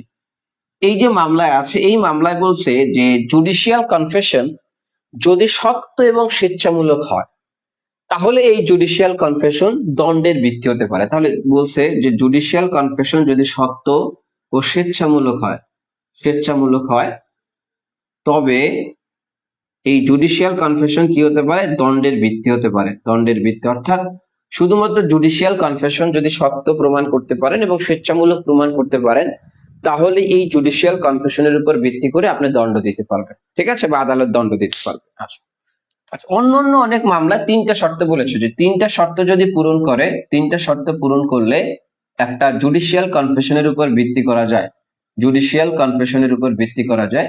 সেই 3টা শর্ত কি কি বলছে, এই জুডিশিয়াল কনফেশনটা সত্য হতে হবে, 2 নাম্বার বলছে এই জুডিশিয়াল কনফেশনটা স্বেচ্ছামূলক হতে হবে, 3 নম্বরে বলছে এই জুডিশিয়াল কনফেশনটা আপনার হচ্ছে সঠিকভাবে রেকর্ড হতে হবে, সঠিকভাবে রেকর্ড হতে হবে, রেকর্ড হতে হবে। এই 3টা যদি শর্ত পূরণ করা হয়, তাহলে বলছে তাহলেও এই জুডিশিয়াল কনফেশনের উপর ভিত্তি করে দণ্ড দেওয়া যায়, ঠিক আছে। তাহলে জুডিশিয়াল কনফেশনের সাক্ষ্যগত মূল্য আমরা একটু দেখার চেষ্টা করলাম বা দেখলাম। এরপর আমরা যে কনসেপ্টটা নিয়ে একটু কথা বলবো, সেটা হচ্ছে আপনার এখান থেকে কিন্তু আপনার, আচ্ছা এখন স্বেচ্ছামূলক কিনা একটু পরে দেখি, আগে এই কনফেশন গুলোর সাক্ষ্যগত মূল্য এক একে শেষ করি। এখন সরাসরি যে আপনাকে জানতে চাইবে পরীক্ষায় যে এই কনফেশনের সাক্ষ্যগত মূল্য লিখুন, এভাবে নাও জানতে চাইতে পারে, আপনাকে ভিন্নভাবে কোশ্চেনও আসতে পারে। কিভাবে আসতে পারে, যেমন হচ্ছে একটা ফ্যাক্ট দিল, সেই ফ্যাক্টে বুঝতে পারতেছেন যে এই জুডিশিয়াল কনফেশনটার এই অবস্থান আছে, তাহলে আপনি আইডেন্টিফাই করবেন যে এইটা আসলে কেন দণ্ডের ভিত্তি হবে কি হবে না, এভাবেও প্রশ্ন আসতে পারে, একটু পরেই দেখবো। এর আগে একটু আরেকটা কনসেপ্ট নিয়ে একটু কথা বলি, সেটা হচ্ছে আরেকটা কনফেশন আমরা দেখেছি, যেটাকে আমরা বলে থাকি এক্সট্রা জুডিশিয়াল কনফেশন। তাহলে এক্সট্রা জুডিশিয়াল কনফেশনের সাক্ষ্যগত মূল্য নিয়ে একটু কথা বলি। Extra judicial confession, extra judicial confession যেটা আছে, এটার সাক্ষ্যগত মূল্য নিয়ে আমরা একটা বিখ্যাত মামলা পাই। মামলা হচ্ছে 55 DLR page number 325। 55 DLR page number 325। এই যে মামলায় আছে, এই মামলায় কিছু শর্তের কথা বলেছে। প্রথম বলেছে যে এক্সট্রা জুডিশিয়াল কনফেশন যদি আপনার দণ্ডের ভিত্তি হতে হয়, তাহলে প্রথম এটাকে যেটা হতে হবে সেটা হচ্ছে সত্য ও সন্দেহমূলক হতে হবে। সত্য ও সন্দেহমূলক, সন্দেহ মুক্ত, সত্য সন্দেহ মুক্ত হতে হবে। এখন সত্য এবং সন্দেহ মুক্ত, এইটা আমি কিভাবে বুঝবো এক্সট্রা জুডিশিয়াল কনফেশন, এইটা বুঝবো কিভাবে, এরপরেই বলছে অন্যান্য সাক্ষ্য দ্বারা সমর্থিত হতে হবে, অন্যান্য সাক্ষ্য দ্বারা সমর্থিত হতে হবে। তৃতীয় বলছে যে স্বতন্ত্র সাক্ষ্য না থাকলে দণ্ডের ভিত্তি হবে না, স্বতন্ত্র সাক্ষ্য না থাকলে দণ্ডের ভিত্তি হবে না, দণ্ডের ভিত্তি হবে না। তাহলে এই 3টার কথা বলছে, যে প্রথম হচ্ছে যে এই এক্সট্রা জুডিশিয়াল কনফেশন যেটা আপনি যে কারো কাছে দিতে পারেন, এটা সত্য হতে হবে এবং সন্দেহ মুক্ত হতে হবে, অর্থাৎ এটা প্রমাণিত হতে হবে সত্য এবং সন্দেহ মুক্ত আকারে। দ্বিতীয় হচ্ছে অন্যান্য সাক্ষ্য দ্বারা সমর্থিত হতে হবে, অর্থাৎ শুধু আপনার এক্সট্রা জুডিশিয়াল কনফেশন আপনি দিলেন, এই এক্সট্রা জুডিশিয়াল কনফেশন থাকলে হবে না, এই এক্সট্রা জুডিশিয়াল কনফেশনের সমর্থনে আপনাকে অন্যান্য কি থাকতে হবে, অন্যান্য সাক্ষ্য দ্বারা এই আপনার বক্তব্যটাকে সমর্থিত হতে হবে। তৃতীয় বলছে স্বতন্ত্র সাক্ষ্য না থাকলে দণ্ডের ভিত্তি হবে না। যদি নিরপেক্ষ কোনো সাক্ষ্য না থাকে তাহলে শুধুমাত্র এক্সট্রা জুডিশিয়াল কনফেশন আপনি দিয়েছেন, এই কারণে দণ্ড দেওয়া যাবে না। আমি একটা এক্সাম্পল দিব, এক্সাম্পলটা দিলে বুঝবেন। এ নামক একজন ব্যক্তি, তিনি একটা কনফেশন দিয়েছেন। এই কনফেশনটা তিনি দিয়েছেন, ধরেন হচ্ছে রহিমের কাছে বলেছেন। রহিমের কাছে তিনি বলেছেন যে তিনি করিমকে আপনার হচ্ছে মাথায় আঘাত করছেন, এবং এই মাথার আঘাতে হচ্ছে তারপর হচ্ছে কোর্টটা দিল বা বক্তব্যটা দিল এই রহিমের কাছে, এটা একটা এক্সট্রা জুডিশিয়াল কনফেশন দিল। বাট এমসি তে দেখা গেল যে মাথায় এবং বুকে কোনো আঘাত নাই, মাথায় এবং বুকে কোনো আঘাত নাই। তার মানে হচ্ছে এই যে নিরপেক্ষ সাক্ষী আছে, এই নিরপেক্ষ সাক্ষী দ্বারা কি এই বক্তব্যটা সমর্থন করছে কিনা, তাহলে দেখা যায় যে না, এই বিষয়টা সমর্থন করছে না। সুতরাং হচ্ছে এই কনফেশনের উপর ভিত্তি করে কি দেওয়া যাবে না, দণ্ড দেওয়ার সুযোগ নেই। আশা করি জিনিসটা বুঝতে পেরেছেন, এক্সাম্পলটা বুঝেছেন কিনা। তাহলে এক্সট্রা জুডিশিয়াল কনফেশনের উপর যদি ভিত্তি করে দণ্ড দিতে হয় তাহলে সত্য সন্দেহমূলক হতে হবে, সন্দেহ মুক্ত হতে হবে, অন্যান্য সাক্ষ্য দ্বারা সমর্থিত হতে হবে। স্বতন্ত্র সাক্ষ্য না থাকলে এটার উপর ভিত্তি করে দণ্ড দেওয়া যাবে না। ঠিক আছে, তাহলে দেখেন তিনি বলেছেন কনফেশনে যে করিমের মাথায় আঘাত করছে, বুকে আঘাত করছে, বাট মাথা এবং বুকে এমসিতে কোনো সমর্থন করছে না এমসিটা। এবার তাহলে এটার উপর ভিত্তি করে কি দেওয়া যাবে না, দণ্ড দেওয়া যাবে না। আচ্ছা, আশা করি জিনিসটা বুঝতে পেরেছেন। এটা যদি বোঝা যায় তাহলে আমরা একটু রিট্রাক্টেড কনফেশন যেটা আছে, সেই রিট্রাক্টেড কনফেশনের সাক্ষ্যগত মূল্য নিয়ে কথা বলবো। আচ্ছা, কোনটা কিওয়ার্ড লিখছেন এটা একটু জানাবেন, যে কোনটা কিওয়ার্ড লিখছেন। খুব সহজ জিনিস, একটু লক্ষ্য করেন যে বলা হয়েছে একটু মনোযোগী হই। বলা হয়েছে যে এক্সট্রা জুডিশিয়াল কনফেশনটা যদি দণ্ডের ভিত্তি হয় তাহলে কি কি হতে হবে, সত্য এবং সন্দেহমূলক মুক্ত হতে হবে, অন্যান্য সাক্ষ্য দ্বারা সমর্থিত হতে হবে, স্বতন্ত্র সাক্ষ্য না থাকলে এই এক্সট্রা জুডিশিয়াল কনফেশনের উপর ভিত্তি করে দণ্ড দেওয়া যাবে না। ঠিক আছে, তাহলে এই বক্তব্যগুলো বলা হয়েছে যে এইটা হচ্ছে এক্সট্রা জুডিশিয়াল কনফেশনের দণ্ড দেওয়ার শর্ত। এখন আমরা একটা এক্সাম্পল দিয়েছি, এ নামক একজন ব্যক্তি, তিনি একটা কনফেশন দিয়েছেন, করিমের কাছে দিয়েছেন। তিনি বলেছেন, রহিমের কাছে দিয়েছেন, তিনি বলেছেন যে করিমকে তিনি মেরেছেন, এবং তিনি বলেছেন যে করিমের মাথায় তিনি আঘাত করেছেন। ধরেন হচ্ছে তিনি বলেছেন তিনি রামদা দ্বারা করিমের মাথায় আঘাত করেছেন, এবং বুকের চাকু দিয়ে তিনি আঘাত করে বুক ক্ষত বিক্ষত করেছেন। এইটা বলেছেন কে, এ নামক ব্যক্তি বলেছেন। কিন্তু দেখা গেল যে যে মেডিকেল সার্টিফিকেট যেটা আছে, এই মেডিকেল সার্টিফিকেটে মাথায় এবং বুকে কোনো আঘাতের চিহ্ন নাই। অর্থাৎ ওই ব্যক্তির অন্যান্য শরীরের অঙ্গে আঘাত আছে, হাতে আঘাত আছে, পায়ে আঘাত আছে, কিন্তু তার মাথা এবং বুকে কোনো আঘাতের চিহ্ন নাই। এখন প্রশ্নটা হচ্ছে এই কনফেশনের উপর ভিত্তি করে, এই যে কনফেশনটা দিল, এই কনফেশনের উপর ভিত্তি করে কি দণ্ড দেওয়া যাবে কিনা। তিনি কিন্তু নিজের কথা নিজে স্বীকার করেছেন, কিন্তু দেখা গেল যে অন্যান্য সাক্ষ্য দ্বারা এটা সমর্থিত হচ্ছে না, এবং স্বতন্ত্র সাক্ষ্য দ্বারা এটাও সমর্থিত হচ্ছে না। সুতরাং এটা দণ্ডের ভিত্তি হতে পারে না। ঠিক আছে, তাহলে এই কনফেশনটার উপর ভিত্তি করে, এক্সট্রা জুডিশিয়াল কনফেশনের উপর ভিত্তি করে দণ্ড দেওয়ার সুযোগ নাই। এবার বুঝতে পেরেছেন কিনা। এরপর আমরা আরেকটা কনফেশনের সাক্ষ্যগত মূল্য দেখব, যেটাকে আমরা বলে থাকি রিট্রাক্টেড কনফেশন।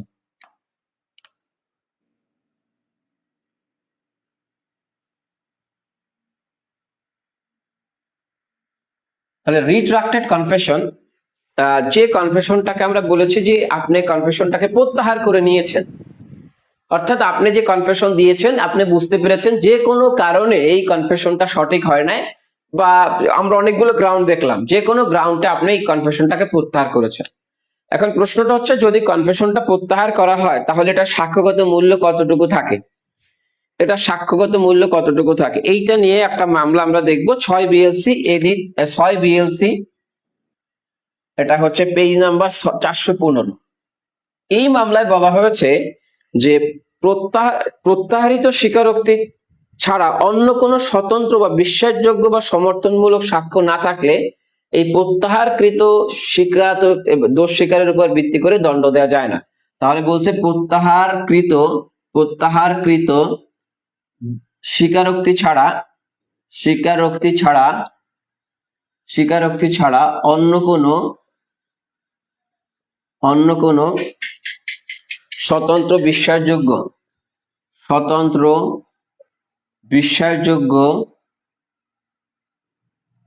আর একটা শব্দ ব্যবহার করেছে যে সমর্থনমূলক সাক্ষ্য না থাকলে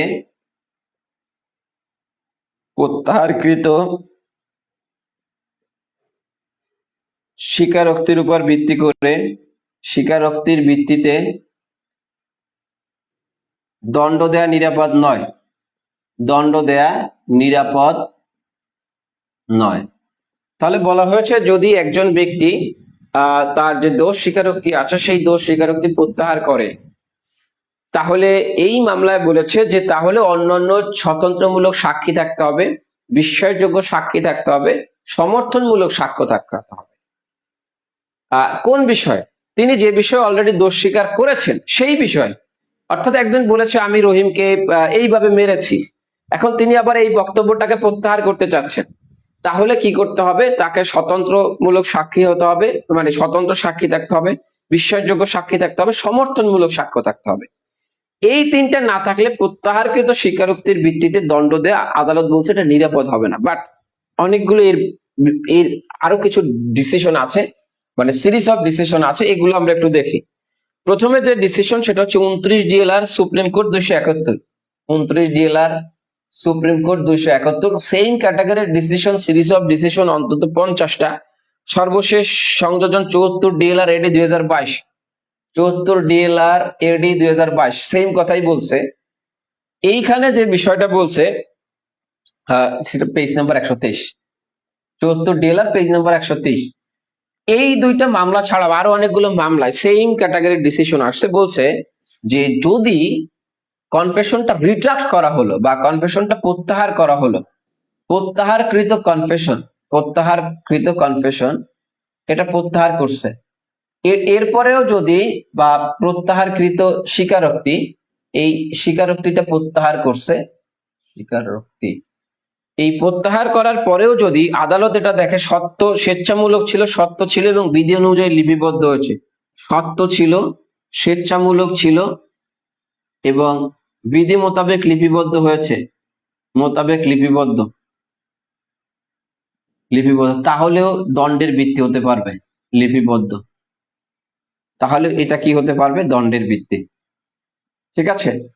তাহলে রিসেন্ট যে ডিসিশন গুলো সেখানে বলছে যে হ্যাঁ, যদি কনফেশনটা রিট্রাক্ট করা হয়ও, প্রত্যাহার করা হয়ও, কিন্তু আদালত যদি এটা প্রমাণ পায় যে এই যে কনফেশনটা দিয়েছিল সেই কনফেশনটা সত্য ছিল, সেই কনফেশনটা স্বেচ্ছামূলক ছিল এবং এই কনফেশনটা লিপিবদ্ধ হয়েছে আপনার বিধি মোতাবেক, তাহলে এই কনফেশনটা প্রত্যাহার করেছে, এই গ্রাউন্ডে আসামি খালাস পাওয়ার সুযোগ নেই বা আসামি মুক্তি পাওয়ার সুযোগ নেই, বরঞ্চ এই তিনটা শর্ত পূরণ করলে এটা কি হতে পারবে? প্রত্যাহার হলেও দণ্ডের ভিত্তি হতে পারবে। ঠিক আছে? আশা করি জিনিসটা বুঝতে পেরেছেন। তাহলে আমরা দেখার চেষ্টা করলাম যে প্রত্যাহারকৃত যে রিট্রাক্টেড যে কনফেশনটা আছে সেই রিট্রাক্টেড কনফেশনের সাক্ষ্যগত মূল্য কতটুকু আছে। আমরা দুইটা মামলার রেফারেন্স দিয়েছি, দুইটা মামলায় লিখে দিবেন যে প্রত্যাহারকৃত কখন নিরাপদ না, আবার প্রত্যাহারকৃত কনফেশনের উপর ভিত্তি করে কখন দণ্ড দেওয়া যাবে, যে প্রত্যাহার হলেও দণ্ড থেকে রেহাই নাই কখন, এবং এটা নিরাপদ হতে হলে আর কি কি প্রয়োজন সেটা আশা করি বুঝতে পেরেছেন। আচ্ছা, এই কনসেপ্টটা বিচার প্রক্রিয়ার 3য় নম্বর সংস্করণের 394 পেজে পেয়ে যাবেন। যাদের কাছে অন্যান্য সংস্করণ আছে তারা হচ্ছে 14 নম্বর চ্যাপ্টারে চলে যাবেন, ওখান থেকে 164 দ্বারা স্বীকারোক্তি মূলক জবানবন্দি নিয়ে আলাপ করা আছে, সেখানে পেয়ে যাবেন। এখন আমরা স্পেসিফিক কিছু ফ্যাক্ট দেখার চেষ্টা করব। অলরেডি যে বিষয়গুলো রিলেভেন্ট ছিল সেই বিষয়গুলো নিয়ে কথা বলেছি, এখন আমরা কিছু ফ্যাক্ট দেখবো, এরপরে হচ্ছে আনুষঙ্গিক অন্য আলাপ করবো। আচ্ছা, যদি কোনোটা স্কিপ হয়ে যায় তাহলে একটু মনে করাই দিন, সেই বিষয়টা নিয়ে আবার আলাপ করব, যে টপিক গুলো নিয়ে কথা বলেছিলাম। আপনারা যা আমাদের এতক্ষণ যারা ক্লাস করেছেন, ক্লাস কেমন লাগলো একটু জানিয়ে ফেলবেন। এতক্ষণ যারা ক্লাস করেছেন, ক্লাস কেমন লেগেছে একটু জানিয়ে ফেলবেন। আপনারা যারা আমাদের সাথে লিখিত ব্যাচে যুক্ত হতে চান, আমাদের বাইরে কিছুই পড়তে হবে না, পাস উপযোগী একটা প্রস্তুতির জন্য আমাদের নোট, মডেল টেস্ট, সম্ভাব্য প্রশ্নপত্র, পরীক্ষার আগ পর্যন্ত ক্লাস। যারা অনলাইনে করতে চান উপরের নাম্বারে যোগাযোগ করতে পারেন, যারা অফলাইনে করতে চান তারা সরাসরি শুক্রবার 10 তারিখে আমাদের নতুন যে ব্যাচ শুরু হচ্ছে সেখানে এনরোল হতে পারে। ঠিক আছে? আশা করি জিনিসটা বুঝতে পেরেছি। এখন আমরা একটু দেখার চেষ্টা করব, বেশ কিছু ফ্যাক্ট দেখার চেষ্টা করব। নামক একজন ব্যক্তি, এই নামক একজন ব্যক্তিকে, ফ্যাক্ট নাম্বার 1, একজন ব্যক্তিকে প্রথমে রিমান্ডে প্রেরণ করা হলো 5 দিনের। এই 5 দিনের রিমান্ড শেষে আসার পরে আদালত তাকে আরো 3 দিনের রিমান্ডে প্রেরণ করে, এরপরে এ নামক ব্যক্তি একটা কনফেশন দেয়, কনফেশন, এই কনফেশন দিল। এখন প্রশ্নটা হচ্ছে এই কনফেশনের উপর ভিত্তি করে এটার সাক্ষ্যগত মূল্য কতটুকু, বা এই কনফেশনের উপর ভিত্তি করে দণ্ড দেওয়া যাবে কিনা। প্রশ্ন কি বুঝতে পেরেছেন? আমি কিন্তু ইস্যু আপনাদেরকে বলে দিচ্ছি, আপনারা এইটাকে যদিও আপনাদের গতকালকে একটা এক্সাম নিয়েছে, আমি খাতাগুলো দেখতে পাই নাই, আপনারা অনেক এক্সাম দিয়েছেন, প্রায় 250-এর উপর দেখলাম খাতা আসছে, 250টা প্লাস। তো আমি দেখিনি আপনারা প্রবলেমটা কিভাবে লিখছেন, তবে আমি বলবো যে আপনারা 4টা স্তরে এই প্রবলেমটা সাজিয়ে লিখবেন। প্রথমত হচ্ছে আপনারা ঘটনার সংক্ষেপণ লিখবেন, এরপরে বিচার্য বিষয় যেটা আছে বা ইস্যু, যে নামেই ডাকেন না কেন, এটা লিখবেন। এরপর সিদ্ধান্ত দিবেন এবং সিদ্ধান্তের কারণটা আপনি ব্যাখ্যা করবেন, ঠিক আছে? আচ্ছা, তাহলে যে বিষয়টা সেটা হচ্ছে একজন ব্যক্তিকে রিমান্ডে নেওয়া হলো 5 দিনের। এই 5 দিনের রিমান্ডে নেওয়ার পরে এরপরে আবার 3 দিনের রিমান্ডে নেওয়া হলো। এখন এরপরে তিনি একটা কনফেশন দিলেন। এখন প্রশ্নটা হচ্ছে এই কনফেশনের উপর দণ্ড দেওয়া যাবে কিনা। কেন যাবে না? সাক্ষ্যগত মূল্য নাই, এটা কোশ্চেন উত্তর হলো না। প্রশ্নটা হচ্ছে যে কেন দণ্ড আপনি দিবেন না? আমরা যে দণ্ড দিতে হলে কি কি শর্ত লাগে, সেই শর্তের মধ্যে কোনটা এখানে অনুপস্থিত, এইটা এইটা এইটা আপনাকে জানাতে হবে বা এইটা আপনাকে বলতে হবে। আপনারা যারা প্রিলি ব্যাচে আমাদের সাথে যুক্ত হতে চান, অলরেডি নতুন অনলাইন প্রিলি ব্যাচে ভয়ভীতি বিদ্যমান থাকলে এটা এই রকমের কিছু যে জিনিসটা প্রবলেমে বলা নাই, সেই জিনিসটা আপনি অনুমান করতে পারবেন না বাহির থেকে, বুঝতে পেরেছেন? যদি এটা অনুমান করে কোনো উত্তর করেন তাহলে আপনার উত্তর ভুল হবে, ঠিক আছে? আচ্ছা, হ্যাঁ, দণ্ড দেওয়া যাবে না। কেন যাবে না? আমরা যে দণ্ডের শর্তগুলো পড়েছি, যে কি কি শর্ত পূরণ করলে দণ্ড দেওয়া যায়, তার মধ্যে এখানে কোন জিনিসটা অনুপস্থিত আছে সেইটাকে উত্তর করেন, সেইটা বলেন, তাহলেই হবে উত্তর।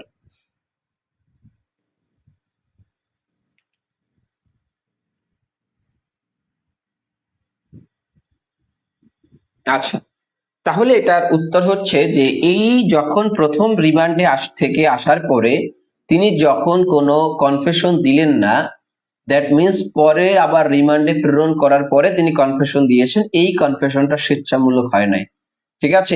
এটা কি হয় না? স্বেচ্ছামূলক হয়নি। এই গ্রাউন্ডে এই যে কনফেশনটা আছে, এই কনফেশনের উপর ভিত্তি করে দণ্ড দেওয়া যাবে না, ঠিক আছে? সাক্ষ্যের 25 ধারা মোতাবেক, গুড।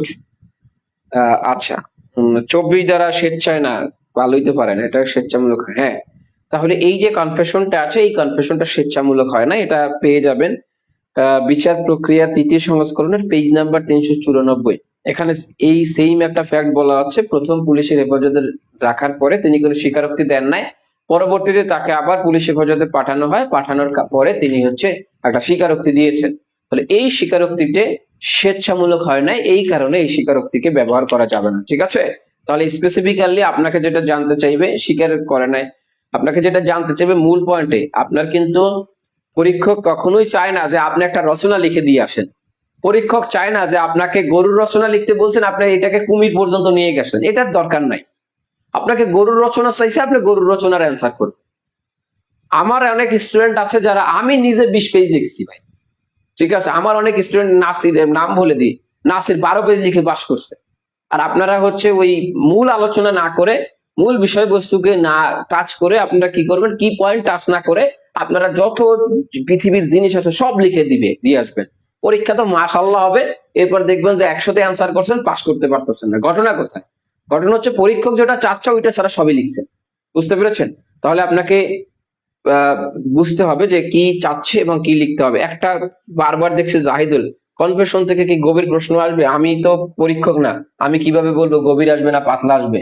ঠিক আছে, আমার মনে হচ্ছে যে এটাকে একটু ডিটেইলি ভালোভাবে পড়ানো দরকার, প্র্যাকটিক্যাল বেস, এই কারণে পড়াচ্ছে। আপনার মনে চাইলে আপনি পড়বেন, না মনে চাইলে না পড়বেন, ঠিক আছে? আচ্ছা, গভীর পড়বেন নাকি পাতলা পড়বেন, এটা আপনার ডিসিশন। আচ্ছা, এখন আমরা আর একটা ফ্যাক্ট একটু দেখি, ফ্যাক্ট নাম্বার 2।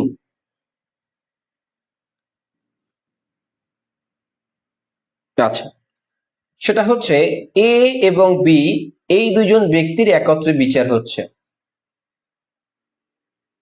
এবং তাদের বিরুদ্ধে যে অপরাধে একত্রে বিচার হচ্ছে, এই অপরাধটা হচ্ছে একটা চুরির অপরাধ। চুরির অপরাধে তাদের একত্রে বিচার হচ্ছে।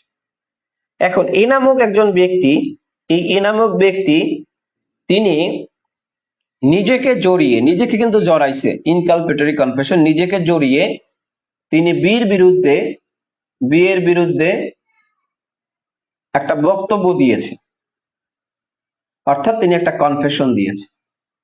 এখন এই কনফেশন ব্যতীত অন্য কোনো সাক্ষ্য প্রমাণ পাওয়া যাচ্ছে না, অন্য সাক্ষ্য প্রমাণ নেই। এখন প্রশ্নটা হলো, এই শুধুমাত্র সহযোগী আসামি, সেকশন 30 অনুযায়ী সহযোগী যিনি আসামি আছে, এই সহযোগী আসামির বক্তব্যের উপর ভিত্তি করে বিকে কি দণ্ডিত করা যাবে? বিকে কি দণ্ডিত করা যাবে কিনা? যাবে, দ্যাটস দ্য কোশ্চেন। এই ইস্যু বলে দিলাম, যদিও পরীক্ষায় ইস্যু বলা থাকবে না, ঠিক আছে, এইভাবে আমি যেভাবে ইস্যু বলে দিচ্ছি এভাবে থাকবে না, বাট আপনাদের প্র্যাকটিসের জন্য বলে দিচ্ছি। এখন এটার উত্তর করেন, যে যদি কোশ্চেন না বুঝেন আবারও বলি, এ এবং বি দুইজন মিলে চুরি করতে গেছে, তাদের একত্রে বিচার হচ্ছে, 30 দ্বারা সব শর্ত পূরণ করতেছে।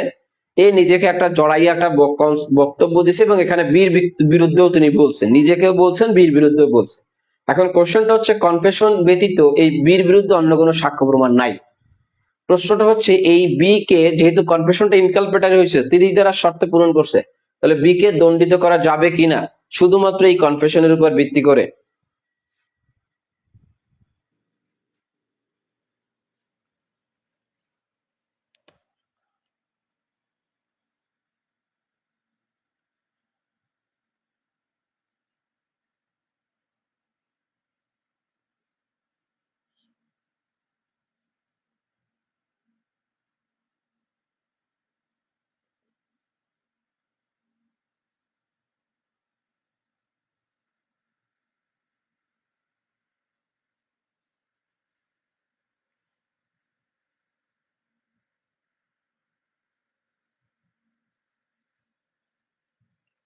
কোশ্চেন তো বুঝেছেন তাই তো? এটা লিখে দিচ্ছি, সহ আসামির স্বীকারোক্তির ভিত্তিতে দণ্ড দেয়া যাবে না। ঠিক আছে, এরকমের অনেকগুলো সিরিজ অফ মামলার ডিসিশন আছে, বিচার প্রক্রিয়া পেয়ে যাবেন। একটা মামলার রেফারেন্স দেন, 44 ডিএলআর এডি 175। মামলার নাম মনে না থাকলে সমস্যা নাই, জাস্ট ওই সাক্ষ্যগত মূল্যের ক্ষেত্রে মামলার নামগুলো একটু মনে রাখবেন, কারণ ওখান থেকে স্পেসিফিক্যালি আসতে পারে উচ্চ আদালতের ডিসিশন অনুযায়ী সাক্ষ্যগত মূল্য নির্ধারণ করেন। এগুলো দিয়ে উচ্চ আদালতের ডিসিশনে হুবহু আসবে না, জানতে চাইবে না। তাহলে দেখেন, এখানে বলছে পৃথক বিশ্বাসযোগ্য সাক্ষ্য প্রমাণ যদি সহ আসামির বিরুদ্ধে না থাকে, সাক্ষ্য প্রমাণ সহ আসামির বিরুদ্ধে না থাকলে শুধুমাত্র সহ আসামির স্বীকারোক্তির ভিত্তিতে দণ্ড দেওয়া যাবে না। ঠিক আছে, তার মানে হচ্ছে নিজেকে জড়াইলেই হবে না, এর বাইরে হচ্ছে পৃথক বিশ্বাসযোগ্য সাক্ষ্য প্রমাণ থাকতে হবে। যদি পৃথক বিশ্বাসযোগ্য সাক্ষ্য প্রমাণ না থাকে, তাহলে শুধুমাত্র সহ আসামি এটা বলেছে, এইটা দণ্ডের ভিত্তি হবে না, বা এই কারণে দণ্ড দেওয়া যাবে না। এরকম সিরিজ অফ ডিসিশন আছে, একাধিক ডিসিশন আছে, বিচার প্রক্রিয়া পেয়ে যাবেন। ঠিক আছে, আচ্ছা। এখন আমরা যে কনসেপ্টটা নিয়ে কথা বলবো সেটা হচ্ছে, এখন আমরা আলাপ করব, আচ্ছা, 115 114 বি এটা কি প্রিজাম্পশন, আর 133 কখন প্রয়োগ হবে এগুলো ডিপেন্ড করে ওই বেয়ার অ্যাক্ট করে না, এগুলো ডিপেন্ড করে উচ্চ আদালতের রায় অনুযায়ী যে গাইডলাইন আছে সেই গাইডলাইন ফলো করতে হবে। ঠিক আছে, তাহলে এটা দণ্ডের ভিত্তি হবে না এই স্বীকারোক্তি। আশা করি জিনিসটা বুঝতে পেরেছে। এখন আর একটা ফ্যাক্ট আমরা একটু দেখার চেষ্টা করি, সেটা হচ্ছে একটা মামলায় দেখা যায় একটা ধর্ষণের অভিযোগ ছিল, প্লাস হচ্ছে আপনার অপহরণের অভিযোগ ছিল। এই ধর্ষণ এবং অপহরণের যে অভিযোগ ছিল, এই যে ব্যক্তি ভিকটিম ছিল সেই ভিকটিম 164 দ্বারা একটা জবানবন্দি প্রদান করে। এই 164 দ্বারা জবানবন্দি প্রদান করে তিনি বলেন যে তাকে কেউ ধর্ষণও করে নাই এবং অপহরণও হয় নাই। কিন্তু যখন এই মামলাটা স্বাক্ষর পর্যায়ে চলে যায়, স্বাক্ষর পর্যায়ে গিয়ে সেম নারী এবার বলছেন যে তাকে ধর্ষণ করা হয়েছে ও অপহরণ হয়েছে। এখন প্রশ্নটা হচ্ছে যে এই 164 দ্বারার জবানবন্দিটা তিনি যখন দিয়েছেন ম্যাজিস্ট্রেটের কাছে ওই নারী, তখন তিনি বলেছেন যে তিনি ধর্ষিত হন নাই এবং তিনি হচ্ছে অপহরতেও হন নাই, বা কেউ তাকে অপহরণ করে নাই। এই নারী যখন সাক্ষ্য দিতে আসলো তখন তিনি ধর্ষণ ও অপহরণ হয়েছে মর্মে বলল। এখন প্রশ্নটা হচ্ছে যে এই যে পরের যে বক্তব্যটা বলেছেন, এটা তো 164 ধারার সাথে 164 ধারার যে জবানবন্দি আছে, সেই জবানবন্দির সাথে পরের যে বক্তব্যটা তিনি দিয়েছেন, এই বক্তব্যটা সাংঘর্ষিক। সাংঘর্ষিক।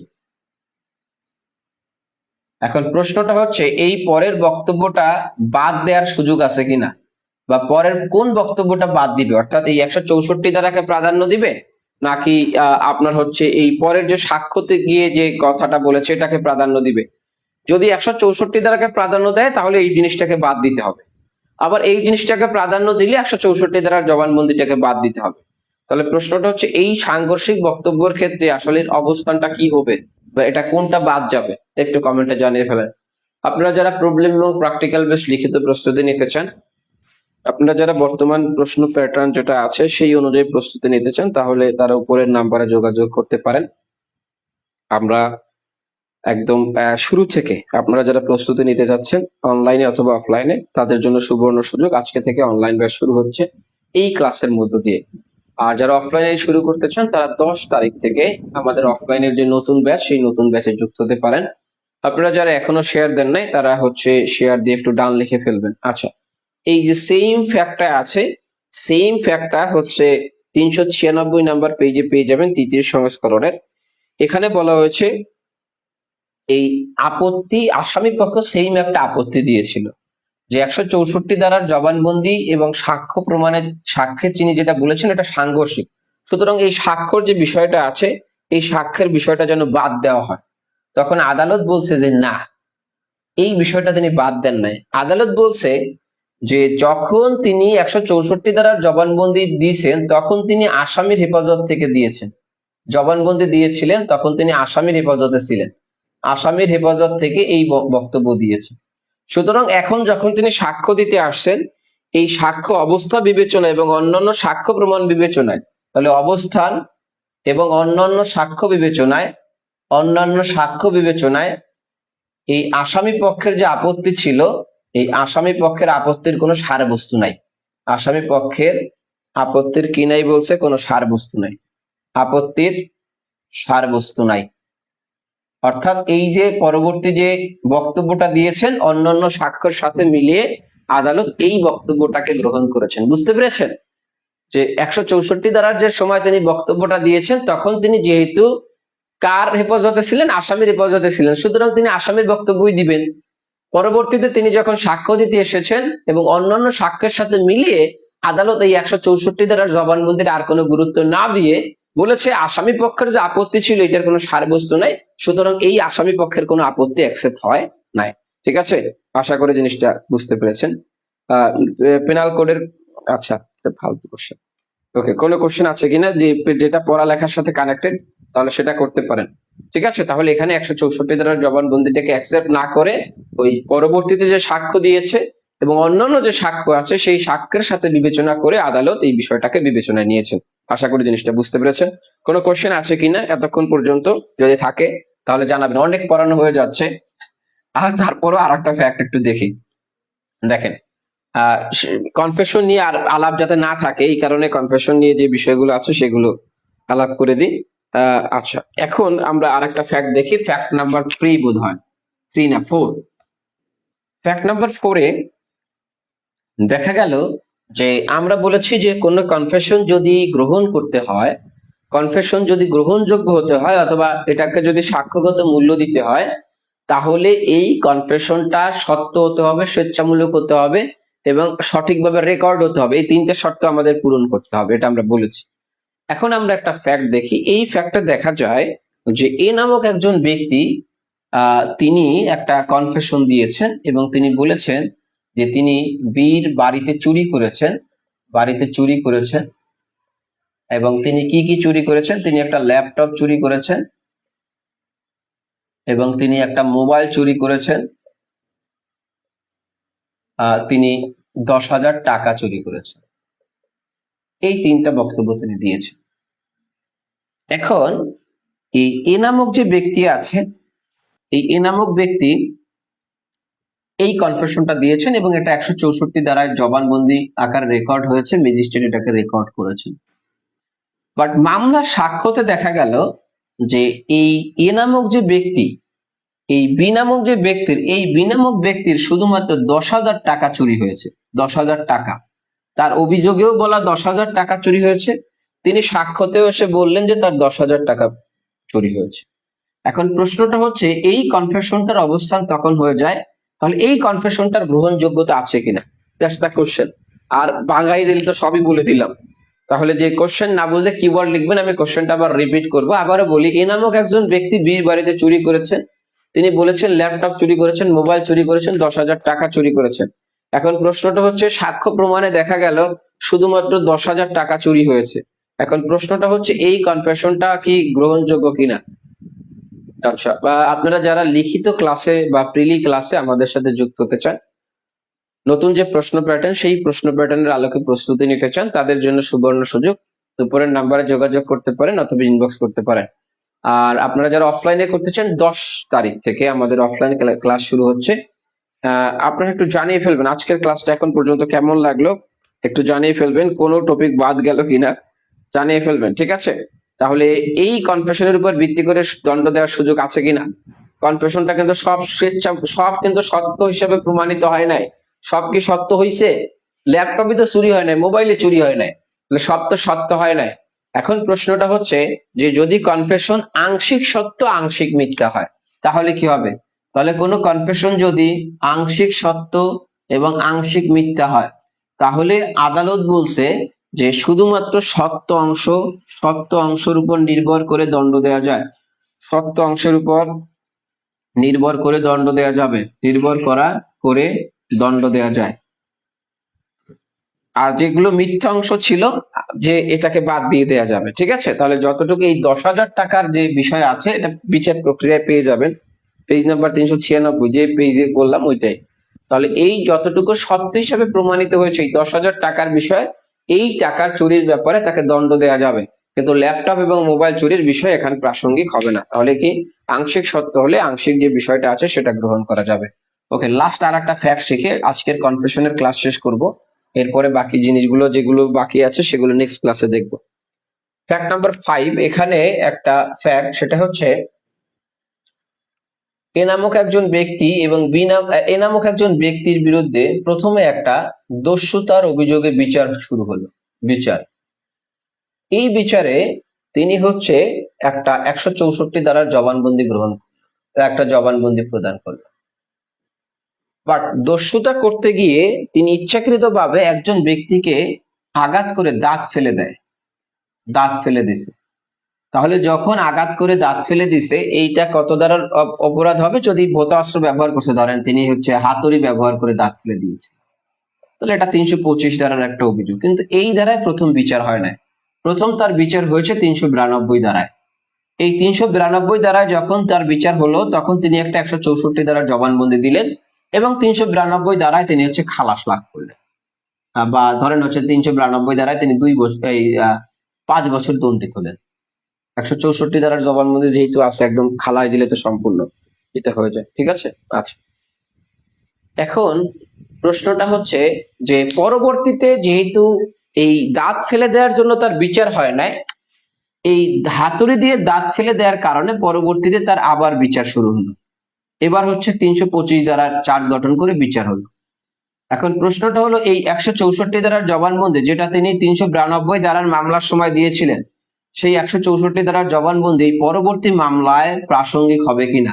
পরবর্তী মামলায়, তাহলে কিন্তু একটা মামলায় না, পরের মামলাটায় প্রাসঙ্গিক হবে কিনা, ঠিক আছে? গুরুত্বপূর্ণ তথ্য দ্বারা সমর্থিত হলে দণ্ড দেওয়া যাবে, হ্যাঁ।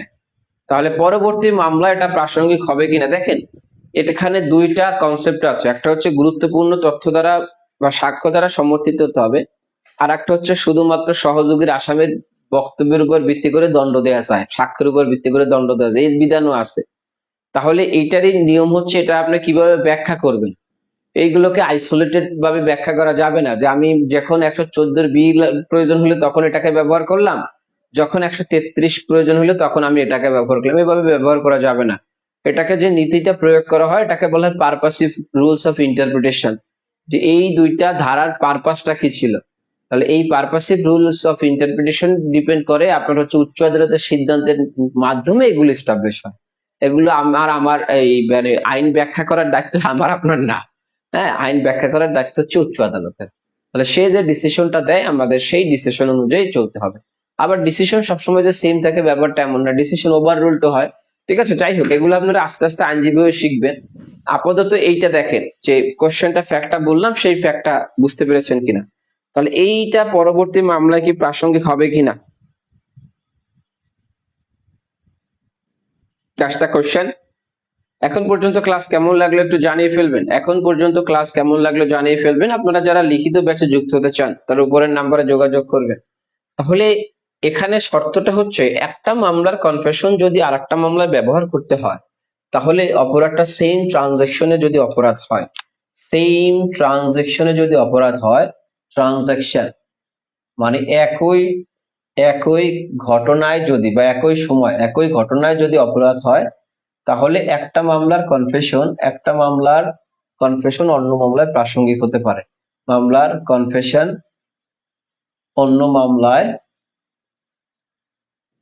অন্য মামলার ক্ষেত্রে প্রাসঙ্গিক হতে পারে। তাহলে এই যে কনফেশনটা আছে, এই কনফেশনটা 392 ধারার যখন কার্যত সংগঠন হয়েছিল তখনই 325 ধারা সংগঠন হয়েছে। তাহলে সেম ট্রানজাকশনে দুইটা অপরাধ হয়েছে। যেহেতু সেম ট্রানজাকশনে দুইটা অপরাধ হয়েছে, সুতরাং পূর্বের মামলায় যখন বিচার হচ্ছিল তখন যে কনফেশনটা দিয়েছে, পরবর্তী মামলায় এই কনফেশনটাকে কি করা যাবে, ব্যবহার করা যাবে। আশা করি জিনিসটা বুঝতে পেরেছেন। কোনো কোশ্চেন আছে কিনা আমরা একটু রিপিট করব যদি কোনো কোশ্চেন না থাকে, এবং আপনারা একটু জানবো আপনাদের আজকের ক্লাস কেমন লেগেছে। কোনো কোশ্চেন আছে কিনা সেটা একটু জানার চেষ্টা করব। একটু দ্রুত আপনাদের রেসপন্স চাইবো যে আজকের ক্লাস এতক্ষণ পর্যন্ত অনেকক্ষণ, প্রায় 1.5 ঘন্টার মতো ক্লাস হলো। আপনাদের অনুভূতি কি, আপনাদের কেমন লেগেছে আজকের ক্লাস? খুবই ভালো বলেছেন আনোয়ার হোসাইন। অন্যরা মাথার উপর দিয়ে গিয়েছে কার কার? আচ্ছা, ভালো ক্লাস। জেনি রোজ বলেছেন। আচ্ছা, একটু কমেন্টে জানিয়ে ফেলবেন। যারা ভর্তি হতে চান তারা যোগাযোগ করবেন। আংশিক সত্য হলে যাবে অসাধারণ বলেছেন রফিকুল ইসলাম। স্যার ডিএলআর বলেন। ডিএলআর লাগবে না, এত ডিএলআর দিয়ে কি করবেন? যা বলছি ওইটিগুলোই খান, ডিএলআর লাগে না পাস করতে, ঠিক আছে? আচ্ছা, আপনার ডিএলআর কখন ব্যবহার করবেন? যখন স্পেসিফিক্যালি চাইবে যে উচ্চ আদালতের রায় অনুযায়ী বা স্পেসিফিক্যালি মামলার কথা বলবে, তখন আপনি ডিএলআর নিয়ে কথা বলবেন, বা ডিএলআর স্পেসিফিক্যালি উল্লেখ করতে হবে। এর বাইরে ডিএলআর লাগবে না কোথাও, ঠিক আছে? তো যাই হোক, আমরা একটু বলবো আজকের ক্লাসটা একটু রিপিট করব, আপনারা একটু জানিয়ে ফেলবেন আপনাদের ক্লাস কেমন লাগলো। আজকে আমরা মূলত সাক্ষ্য আইনের একটা সাজেশন দেওয়ার চেষ্টা করেছি, এবং আমরা বলেছি যে সাক্ষ্য আইন থেকে আপনি কি কি পড়বেন পরবর্তী এক্সামের জন্য, সেটা আমরা দেখানোর চেষ্টা করেছি। এরপরে আমরা একটা সাজেশন দিয়েছি এবং সেখানে 5টা টপিককে আমরা খুব গুরুত্ব দিয়েছি। এরপরে আমরা হচ্ছে কনফেশনের উপর ভিত্তি করে একটা ক্লাস কন্ডাক্ট করেছি। এখানে আমরা একদম কনফেশন কাকে বলে, যেহেতু এটা খুব একটা গুরুত্বপূর্ণ টপিক এবং এটা খুব বোঝার একটা টপিক, আমরা এটা একদম যে অ্যাঙ্গেল থেকে এটাকে ব্যাখ্যা করা যায় একদম ফ্যাক্ট সহ সেটা আমরা দেখার চেষ্টা করেছি। আমরা দেখেছি কনফেশন কাকে বলে, সেটা দেখেছি। আমরা দেখেছি প্রকারটা দেখেছি। আমরা দেখেছি এটার সাক্ষ্যগত মূল্য, এটা কিভাবে গ্রহণযোগ্যতা পায়, সেটা নিয়ে আমরা কথা বলেছি। এরপর আমরা কথা বলেছি এটাকে স্বেচ্ছামূলক কিভাবে হবে, আইনানুগ ভাবে এই কনফেশনটা কিভাবে প্রমাণ করতে হবে, সেটা আমরা দেখেছি। আংশিক সত্য যদি কনফেশন হয় সেটা আসলে কিভাবে অ্যাকসেপ্ট হবে সেটা আমরা দেখেছি। তো এর বাইরে আমাদের অ্যাডমিশন এবং অ্যাডমিশন কনফেশনের যে পার্থক্যগুলো আছে সেটা আমরা নেক্সট ক্লাসে দেখবো। আপনাদের অনেকগুলো